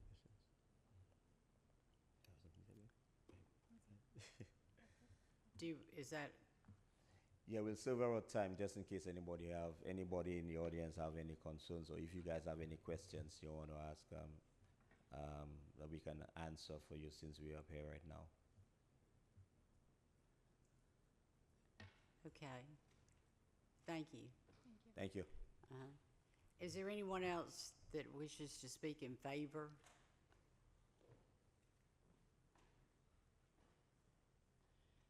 Okay, well, that part of the public hearing is closed. Is there anyone who wishes to speak in opposition?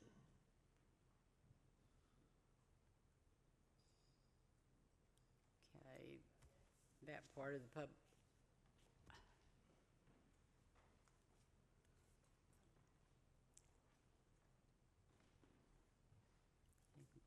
Would you state your name and address, please, for the record?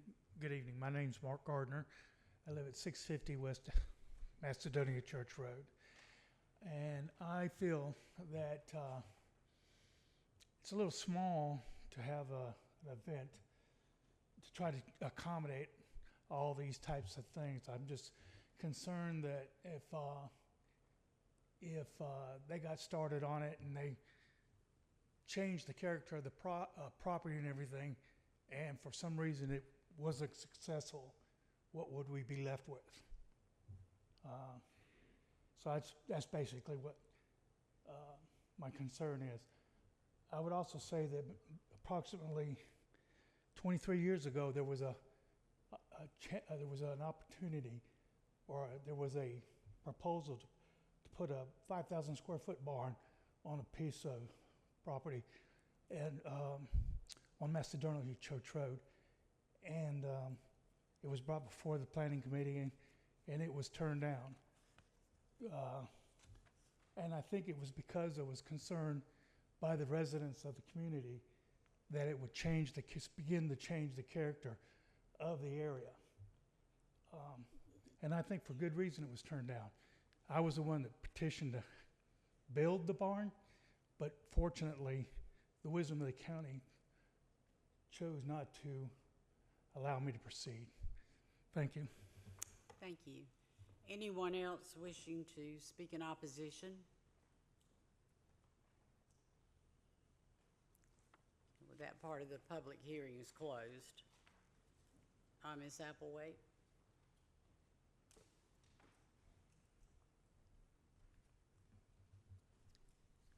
Do we have a motion?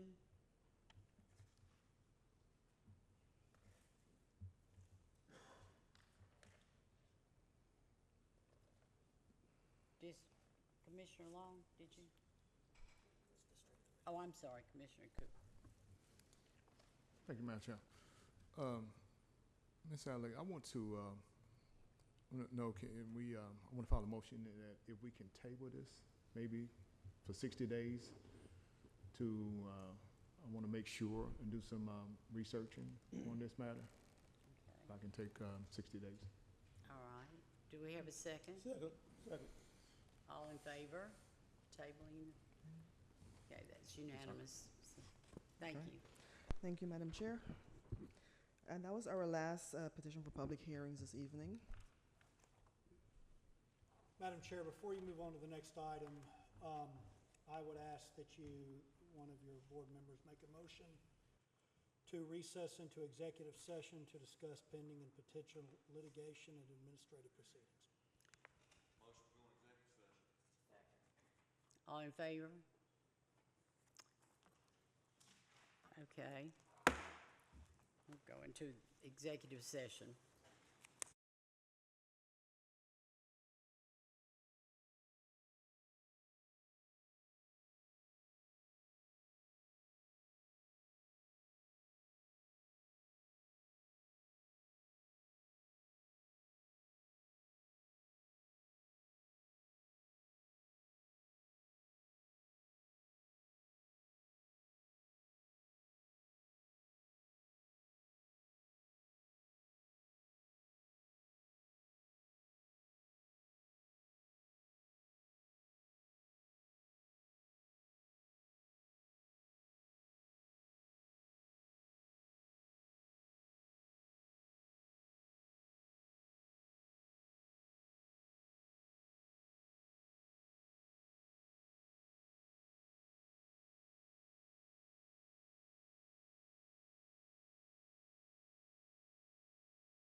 Now we need a motion to come out of executive session. Could we have a motion? So move.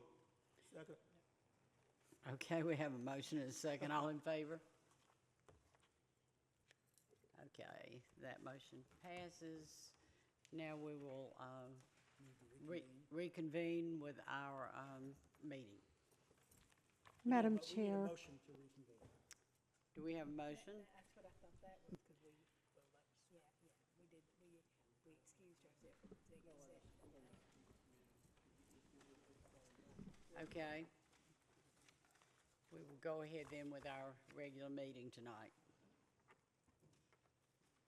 Madam Chair, the next item we have is listed under number 5, but it is no public hearing under our zoning, so this does not require a public hearing. It's board consideration of the City of Covington annexation of property along Gregory Road, Hickory Hill Road, Cornish Mountain Road, and Flat Rock Road. The presenter, of course, is still Ms. Shayna Applewhite, our Director of Development Services, and Patrick Jogstetter, our attorney. Would you like me to proceed with the Please. reading? Yes, thank Well, you. wait, is that the one that Commissioner Henderson gave you? Let me do a short presentation first, and then we'll get a motion on the floor. That'll be discussion. Okay.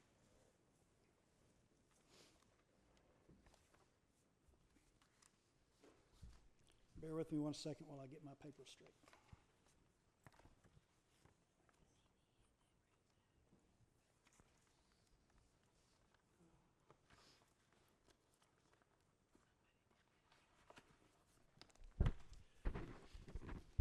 Thank you, Chair. Board, as you are all aware, the City of Covington has provided you notice of an application to annex 520.5 acres of land into the city limits of the City of the City of Covington. The property is located along City Pond Road and Gregory Pond Road, adjacent to Lake Varner.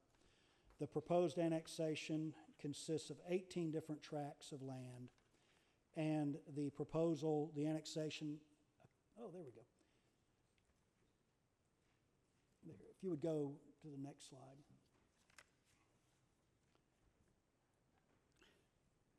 The annexation is outlined in the dark red. The purple periwinkle color is existing city limits in the City of Covington. The application is accompanied by an application to rezone property. Go to the next slide, if you would. One more. There we go. To rezone roughly 213 acres of the property to the city's M2 industrial zoning, and that's the portion of the property in the lighter shaded color. The proposed use is a data center campus. At present, the end user is not known, and there will likely be a single tenant user occupying multiple buildings up to 1,410,000 square feet. The remaining 307.5 acres, the proposal is to zone them to the city's NR zoning to be developed into estate lots, a minimum of 2.5 acres in size, and those are the lots you see adjacent to Lake Varner and around the smaller pond. As you are all aware, and we discussed, Georgia law authorizes or requires a city to provide notice to the county when there's a proposed objection, and it provides a procedure for the city to assert objections when the application includes a proposed change in zoning or land use, a proposed increase in density, and infrastructure demands related to the proposed change in zoning and land use. This county staff has evaluated the zoning proposal and has determined that there are impacts. And without going into a lot of detail on them, I will summarize them as a whole. If you go to the next slide. One more. There are potential water, sewer, and stormwater impacts. It is estimated that the property will generate 360,000 gallons per day of discharge, as you're all aware. Data centers are heavy water users. There are proposals that suggest that perhaps the water discharge into Lake Varner will be treated water and will be required to be tested. There are also other plans which suggests that water could be recirculated, there could be cooling towers and other ways that could be implemented to reduce the water usage and the water discharge. There is a water main line running beneath Gregory Road, and there's multiple concerns from jurisdictions who utilize that water main as to how the proposed development would impact their water use from the water main. Next slide, please. There is a potential transportation impact. If you would look at as you saw before, Gregory Road, portion of it will be closed, a portion of Gregory Road will be located within the city, and other portions will be located in the county and will remain the obligation of the county to maintain, repair, and improve. The Gregory Road is currently not up to county standards, and this project will likely require Gregory Road to be improved and widened, which will require acquisition of additional right-of-way from adjoining landowners. If you'll pop forward 2 slides, and the highlighted area in yellow, the bright yellow, is the portion of Gregory Road that will remain in the unincorporated area of the county. I'll go to the next slide. The proposed rezoning will introduce a use that is not otherwise authorized on this property under this county's zoning and comprehensive plan. A majority of the property is located in the live-work corridor, and a portion of the property is located in the conservation and recreation character areas. The applicant's proposal is to rezone a portion of the property to neighborhood residential, which would require lots to be as small as 12,000 square feet, although the proposal is for 2.5 acres. Those lots are substantially less than the county zoning would permit. Likewise, the comprehensive plan does not authorize M2 zoning as appropriate in either the live-work corridor or the conservation and recreation character areas. The next slide, as you are well aware, property, once it's developed into the city, will not be responsible for paying impact fees, and you are also aware that you've recently amended your impact fee ordinance to ensure you are collecting an appropriate impact fee. There will still be impacts on the county, but the county will no longer be able to recover impact fees. The low-end estimate for the proposed impact fees from this project would be $255,000 for the industrial property and $94,000 for the residential property. Lastly, the objection is authorized under Georgia law again when there's a proposed change in zoning or land use. There's a proposed increase in density and there are infrastructure demands. And in order to assert an objection, you must conclude that there's a substantial change in intensity or a significantly different allowable use that significantly, or a change in use that significantly increases the cost of infrastructure. In order to assert an appropriate objection and to initiate the dispute resolution process, it is necessary that the county act before May 9th, so this will be your only opportunity to do so. Happy to answer any questions you have. Otherwise, we have prepared and distributed to you a resolution of the Board of Commissioners of Newton County, Georgia, objecting to the annexation of property by the city of Covington, Georgia. We have enclosed with that our letter proposing the objection.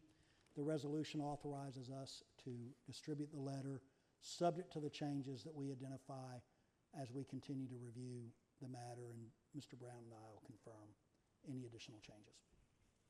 If you have any questions, I'm happy to answer. This is at District 5. I am opposed to annexation. I want to make a recommendation that we move forward with this resolution with all the points that you made about this property, and go ahead and present the letters. And is that your motion? That is my motion. Is there a second? Discussion. Any discussion? Discussion? Commissioner Henderson?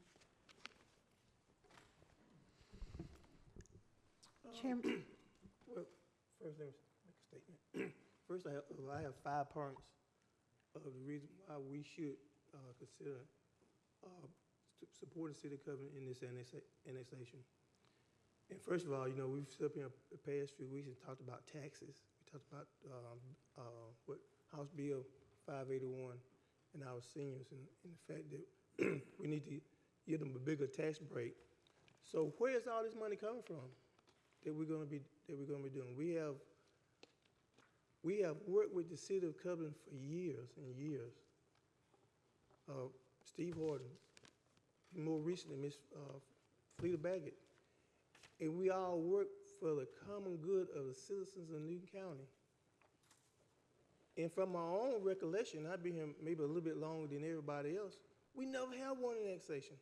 The only people who have won from the annexation have been Gerard and Davis and Patrick. Now we have possibly 2 or 3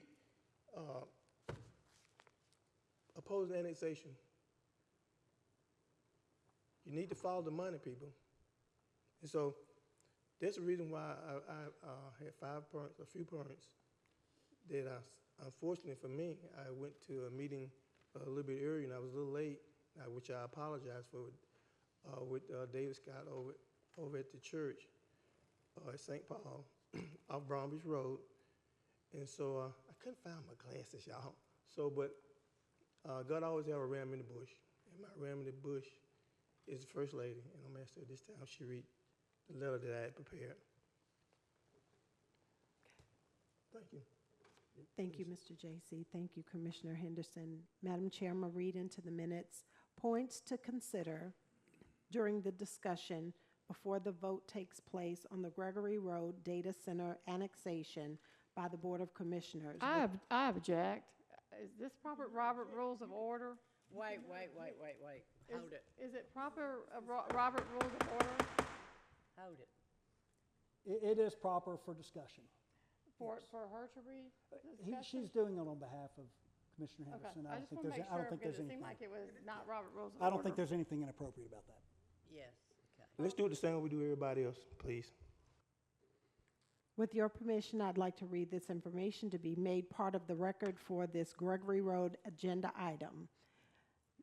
If we vote no on this annexation request, we will most likely be forced to defend ourselves during the mandated arbitration process. To make sure we are all aware of what this entails, in addition to legal fees defending our position to vote no, we would also be paying actual arbitration fees, assuming both of these fees are with taxpayers' money, to protect our decision per the statute. D, costs. The arbitration costs will generally be split evenly between the county and the municipal corporation.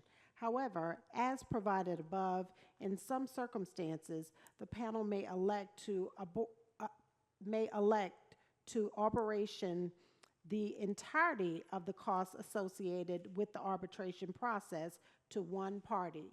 Regardless of the manner of appointing costs, evenly split or wholly apported to one party, all associated process costs, including any reasonable costs of the property owner or owners participating in the process, will be apportioned to the same manner. Number 3, as stated in the information provided by the property owner to the Board of Commissioners, the fiscal benefits of the proposed data center development will have long-term positive financial impacts on the county. Even with the annexation into the city, the county will still collect its portion of the property taxes based on the change in land use and the total value of the new construction added to the property. The 18 tax parcels are paying approximately $50,000 per year in property taxes, with over 50% of that acreage being placed in a conservation easement. Based on the projections, a full build-out being $5.7 billion, the anticipated property taxes alone could be more than $19 million per year using the 2023 millage rates. These property taxes would be shared between the city, county, and the Board of Education. There is always an option of implementing a pilot agreement or other similar device on this development, allowing the opportunity to distribute this property tax money in different percentages to the parties receiving the tax revenues. In addition to property taxes, There are franchise fees from the electric provider, which we estimate to be approximately $8.1 million for the 360 megawatts of power at full build-out. These fees could also be shared between the city and county. Number 4, in summary, there is a motion on the table to vote no for the proposed annexation of this property that currently generates $50,000 in property taxes per year. We are voting to give up the opportunity to collect potential property taxes upwards of $19 million per year and the opportunity to split franchise fees from the power provider upwards of $8 million per year, in addition to selling them water and potentially getting some infrastructure improvements. Because the board is not supporting the annexation, we are forced to spend taxpayers' money to defend our position of voting no. I am having a hard time understanding this decision. If annexed into the city of Covington, the proposed development would be their project to annex, rezone, review development and building plans, issue permits, and conduct inspections. The county would not be involved at all. And furthermore, the proposed data center development does not generate any children who would have to be educated in our school system. It makes no sense to me at all that we would forego the opportunity to collect free money by simply voting yes and then allowing the city of Covington to sort out all the details. This property is adjacent to the Amazon data center project, which is zoned M2, heavy industrial in the city limits. What am I missing here? Okay, is there any more discussion? Commissioner Edwards? Thank you, Madam Chair. And for the record, whose statement was that? This That was from Commissioner Henderson. That was Commissioner Henderson's statement? Statement. Okay. Thank you, Madam Chair. Yes, sir, it was my 100%. And if I could just, in conclusion, Madam Chair, just say this. We're supposed to be working for the people. Thank you. Thank you. We're supposed to be working for the citizens of Newton County. And we all know we have a rough road ahead as far as taxes. And when the millage rates come out and they start talking about going up, think back to this time when I came and brought this to you from a data center on some property. It's nothing but rock. He said, well, how do you know it's rock? Because I had worked there for 23 years riding across that particular property. One of the reasons why Beck Salters and other companies came to Newton County was because of the water. Because we have a rich supply of water in Newton County, that's the reason why the data centers and others are asking to be moved to Newton County. Thank you. Any other discussion? No, my motion still stands. We have a second? Oh, there was a second. Okay. All right, all in favor? All opposed? And Commissioner Cooper, you announce. Madam Chair, I want to sustain them on voting because I just got this. I have, just newly, so this is my first annex, and I would like to have, it's not enough time for me to get there and gather and make a vote on this. So you're going to sustain. Sustain. Abstain. I'm sorry, sustain. Okay. That motion passed 3-1 and 1 abstaining.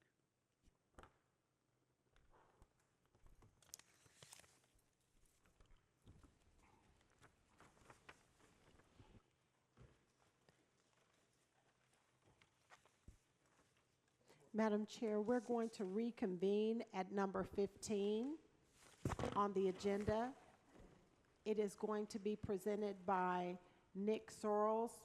It's regarding Newton County Information Systems is requesting approval of Capital Data Service agreement to increase virtual storage for the county.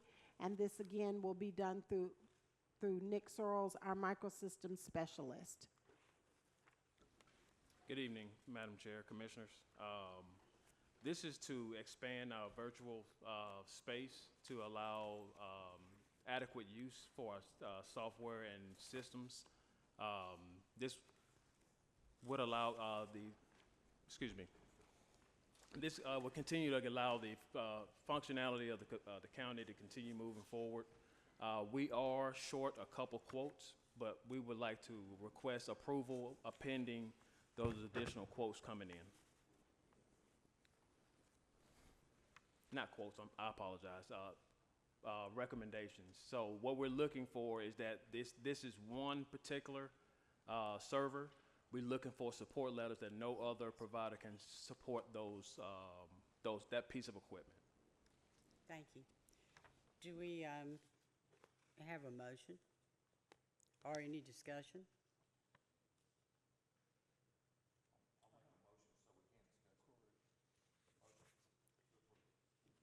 Second. Commissioner Long?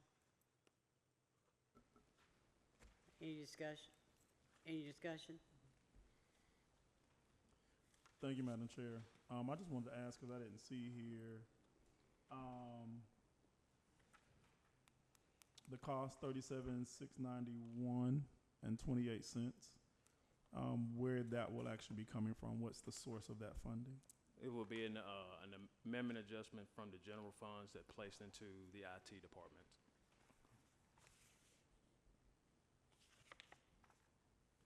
Thank you, Madam Chair. That was my question. Any other discussion? Commissioner Airways? Thank you, Madam Chair. So, Mr. County Manager, so when you say we don't have two more quotes pending, is that what we got? Yeah, so what happens is that this is a specific piece of equipment. So we have a provider that support that piece of equipment. We are requested support letters from other vendors to indicate that they cannot support this particular server to allow us to move forward with our purchasing policy. So you anticipate those letters? Yes. Saying we cannot maintain that piece of equipment? Correct. So my request is to give us authorization until we get those letters, but we cannot move forward until those letters are received in hand by staff. Okay. So this is just for more data storage, right? Required storage, required data retention, I guess you would call it, right? That's correct. So some of our major systems lives and works on these servers. So as the capacity grows, all the departments is utilizing it, it grows, so does the space decreases. So this allows us the additional space until we can upgrade that virtual system later on in a project that we have coming later on in the year. Yeah, I got you. I would just suggest, and I know this is probably unforeseen, that our projections on the need for this next year be in the budget, if possible. That's correct. Yes. Thank you, Madam Chair. Any other discussion? All in favor? Okay, that's unanimous. That passes. Madam Chair, we're going to move to 15A. Mr. James Brown is also going to present for R.L. Cousin project for AT&T work that's being done 8134 Geiger Street. So we're requesting give approval to AT&T to perform the work that's necessary to continue the project at Cousins. This infrastructure improvement is an agreement with the county, with AT&T for that improvement. It's $16,648.85.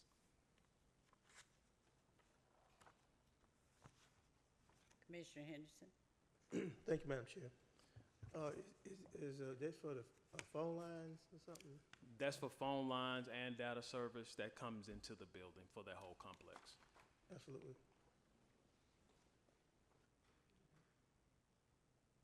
We have any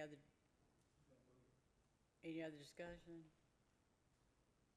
Okay. Do we have a motion? So moved, as stated by the county manager. We have a second? Okay. We have a motion, second. All in favor? Okay. It's unanimous. The motion passes. Madam Chair, we have two items being presented by our attorney, Mr. Patrick Jogstetter. items number 16 and 17. We need board consideration for item number 16, resolution number R as in Robert, 050-62025. It's a resolution of the Newton County Board of Commissioners appointing members to the Newton County Public Facilities Authority and for other lawful purposes. And then number 17, board consideration, resolution number R as in Robert, 050-62025A, a resolution of Newton County, Georgia, approving the issuance of the Newton County Public Facilities Authority of its revenue bonds for the benefit of the city of Covington and for other related purposes. Good evening, Madam Chair, Board. With respect to item number 16, some of you may be aware that in 2020, the Georgia General Assembly created an entity called the Newton County Public Facilities Authority. The Public Facilities Authority is created for the purpose of being a financing vehicle for government-related projects. The Public Facilities Authority is managed by a 5-person board. That 5-person board is required to be appointed by this board. The next resolution, I'm going to tell you about some upcoming financing issues. So the first thing we need to do is to appoint members of the Newton County Public Facilities Authority. It is my recommendation that the members of the Public Facilities Authority also be the members of this Board of Commissioners. The reason for that is the Public Facilities Authority has the authority to incur and encumber debt on behalf of the county. You don't have to, but they can. And I think it's important that this board, being the elected officials, ensure that any of those issues are done with your approval and your oversight. So, interestingly, the Public Facilities Authority only has 5 members. I was not going to be the one that excluded one of you. So what we did is we recommended, and I think the chair agreed, that we would recommend to this board that the Public Facilities Authority consist of the 5 district commissioners. So the resolution before you, R 0506-2025, is a resolution appointing to the Newton County Public Facilities Authority Stan Edwards, Damon Mason, Andre Cooper, J.C. Henderson, and Leanne Long, and I would recommend you approve that resolution. Do we have a motion to approve? Second? Second, Commissioner Mason. All in favor? Okay, that motion passes unanimously. Item number 17 is a related resolution. So even though the Public Facilities Authority was created in 2020, the General Assembly changed the legislation and adopted some new rules for operation of the Public Facilities Authority. One of the things it did is it authorized the Public Facilities Authority to incur debt for entities other than just the county.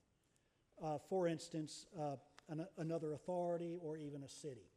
As you are all aware, you have in your short-term goal is a new E911 facility. The plan is for that facility to be financed with your Public Facilities Authority.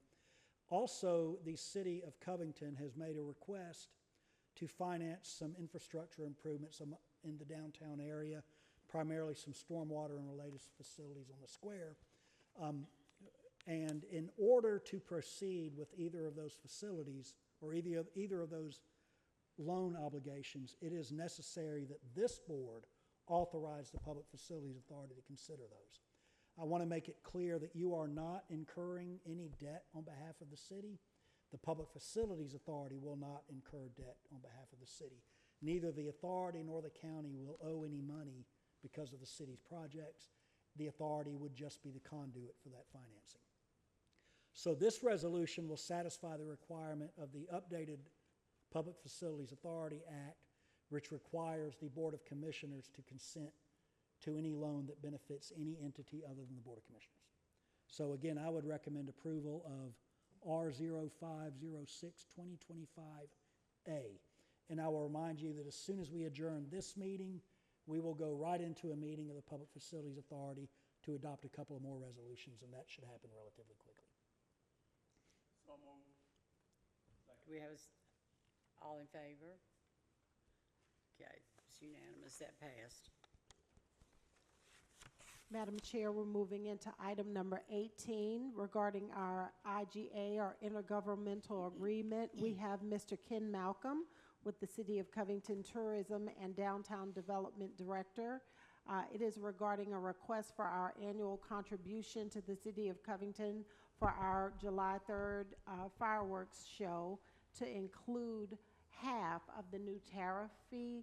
It is time sensitive, and the cost would be $10,000, which is what we normally pay, but the only fee we're concerned with is the $1,061 tariff fee. Mr. Malcolm?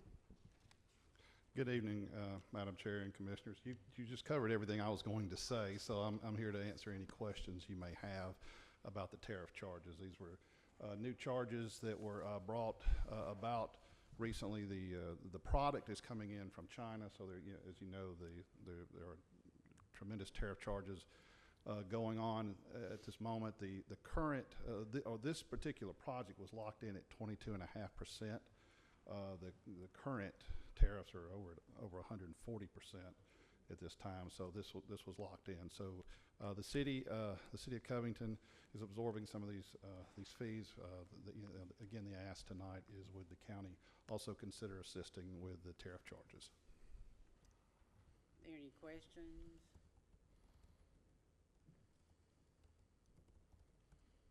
We have a motion.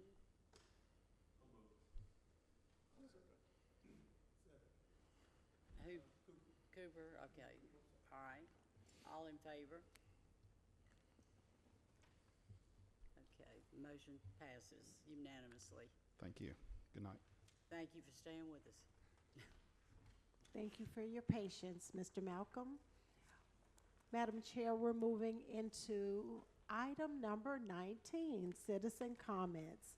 We are in the open forum for community topics. Each citizen will have an opportunity to address the board for 3 minutes. Your time will be on the screen, and this is an opportunity for you to address any community topics at this time. When you approach the board, please provide your name and addresses before.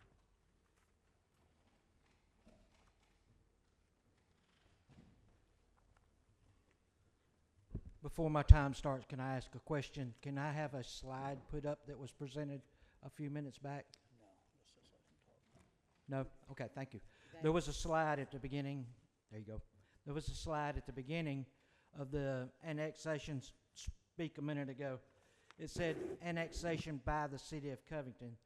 The mayor for City of Covington, Ms. Baggett, was here, and she tried to enlighten me on what was going on, that it's not the City of Covington seeking the annexation, it is the developer seeking the annexation.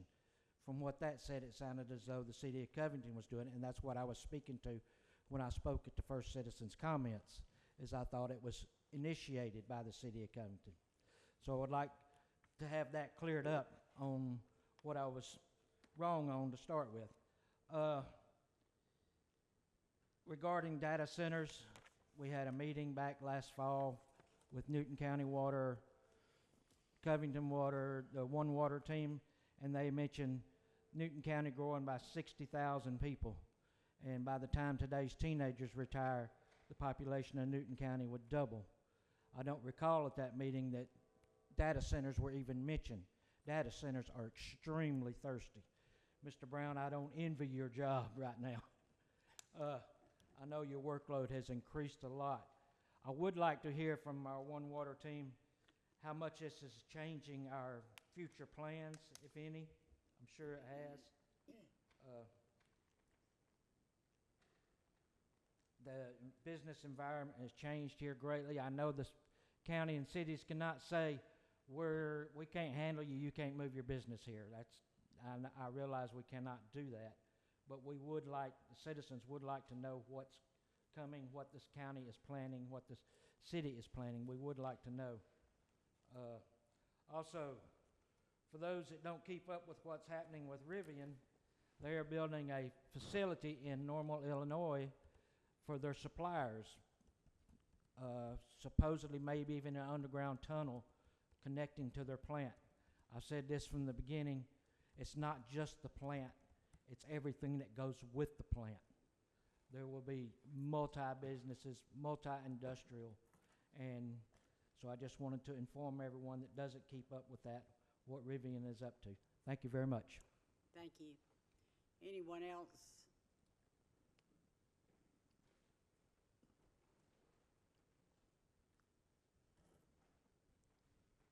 Good evening, I'm Brian Fricks, live in 130 Cornish Trace. I wanted to speak about data centers, like the one proposed tonight. They require power that is estimated a city the size of 50 to 60,000 people. So they are major, not just water hogs, but power hogs too.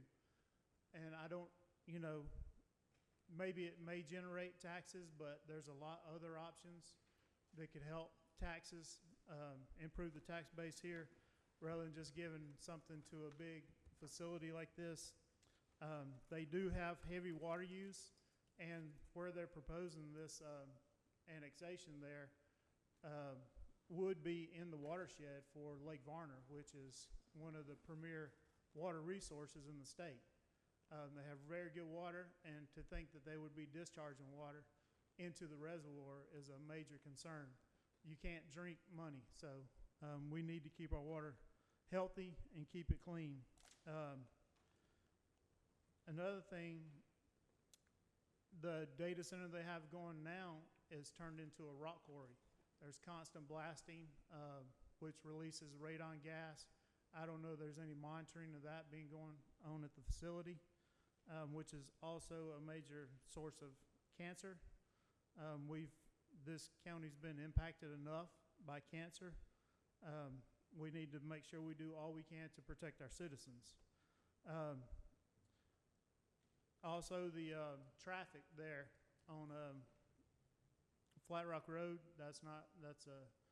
really needs a lot of improvement before anything like that goes forward. Getting off of 142, Flat Rock onto 142, heavy traffic there. Some things I was reading about data centers, because they do require so much water, 3 to 5 million gallons per day, which is equivalent to the city a size of 30 to 50,000 people. And so I live close to Lake Varner.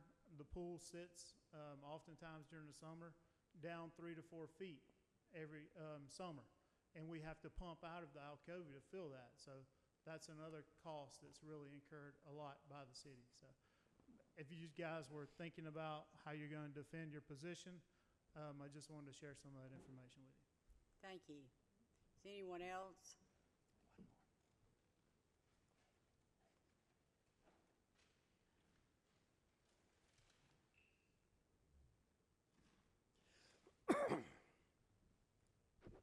Good evening. Frederick Johnson, 1036 Highway 162, Covington. Just a couple of announcements I want to put in your hearing, if you don't mind it. The American Legion Post 32 will be having a fair this year, and it began on May the 14th. May the 14th. So you can pass the word around. You'll be see the sign and so forth and so on. May the 26th, we'll be having a memorial service on the square at 10 o'clock that morning. So if you got time, come out and see what we do. Want to thank this board and the Recreation Board and all the other boards for doing such a wonderful job for our Spring Hill Park. It's been utilized pretty good. We're going to probably have to end up having to make it a little bit larger. I mean, we got 3 churches in the community, and it looked like to me that everybody's using it now. So we thank this board and the other boards that had something to do with this. Thank you. Thank you. Anyone else have any comments to make? Madam Chair, we are at item number 20, and it is commissioner comments. And you can call first. Commissioner Mason? Thank you, Madam Chair. Just a quick announcement. We had an amazing time last Saturday for our first District 2 movie in the park. And so we are excited about getting these summer movie community events going again. This is my 4th year doing these movie in the parks at Denny Dobbs Park.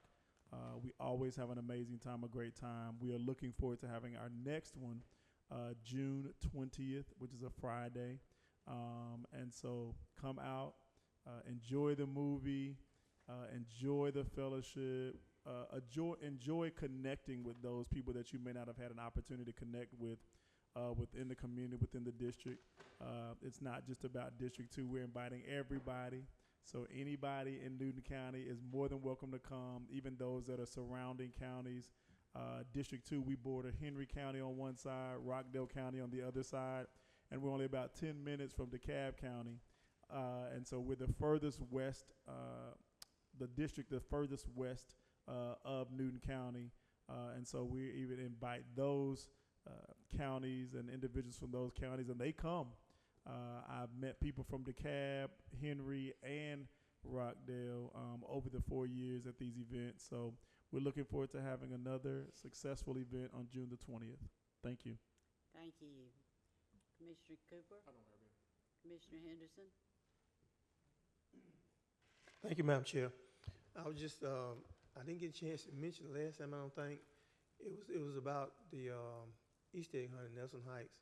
And there was about 60, 70 kids. There was the representative, City Covington representative, the fire department, City Covington Police Department, representative from the Sheriff Department, and who all donated to make sure that those kids had a good time. And we just had a good time giving out stuff for the kids: sandwiches, hot dogs, hamburgers, gifts, baskets, etc. To the community. I just want to express something that some of the people told me at that particular event. They said Commissioner Henderson, well, actually said JC. Said, Commissioner Henderson, we just want to let you know that we think it's a shame that our community center has been shut down for almost 3 years. And I hear them, and I go on with this. What we say is that we're working on it. But if my memory serves me right, we had a former chairman, made a couple of chairmen, and he said that they will be open by the first part of this year. And then we had a commissioner who said that we should expedite it. And they also told me that they normally give out hot lunches to the kids who may not have a meal to eat at home at the park. And for this year, unlike any other year, they tell them, say, hey, look here, we'll sit out in the rain, and you stand in the rain and maybe pick up your lunch or whatever the case might be. And I just really think that's unacceptable. I think all the facilities that we have here, I think the buses, vans that we have, surely we could deliver the lunches to the kids' home and try to do something positive for the kids in District 4. I don't think we will do that. I don't think that we will let the kids down anywhere else but in District 4. Thank you. Thank you. Commissioner Long? Okay, do I have a motion to adjourn? Second? Have a second? Second. Oh, okay. All right, the meeting is adjourned. I'm just adjourning. Okay, district commissioners, don't go anywhere. We're going to move straight into the called meeting of the Newton County Public Facilities Authority.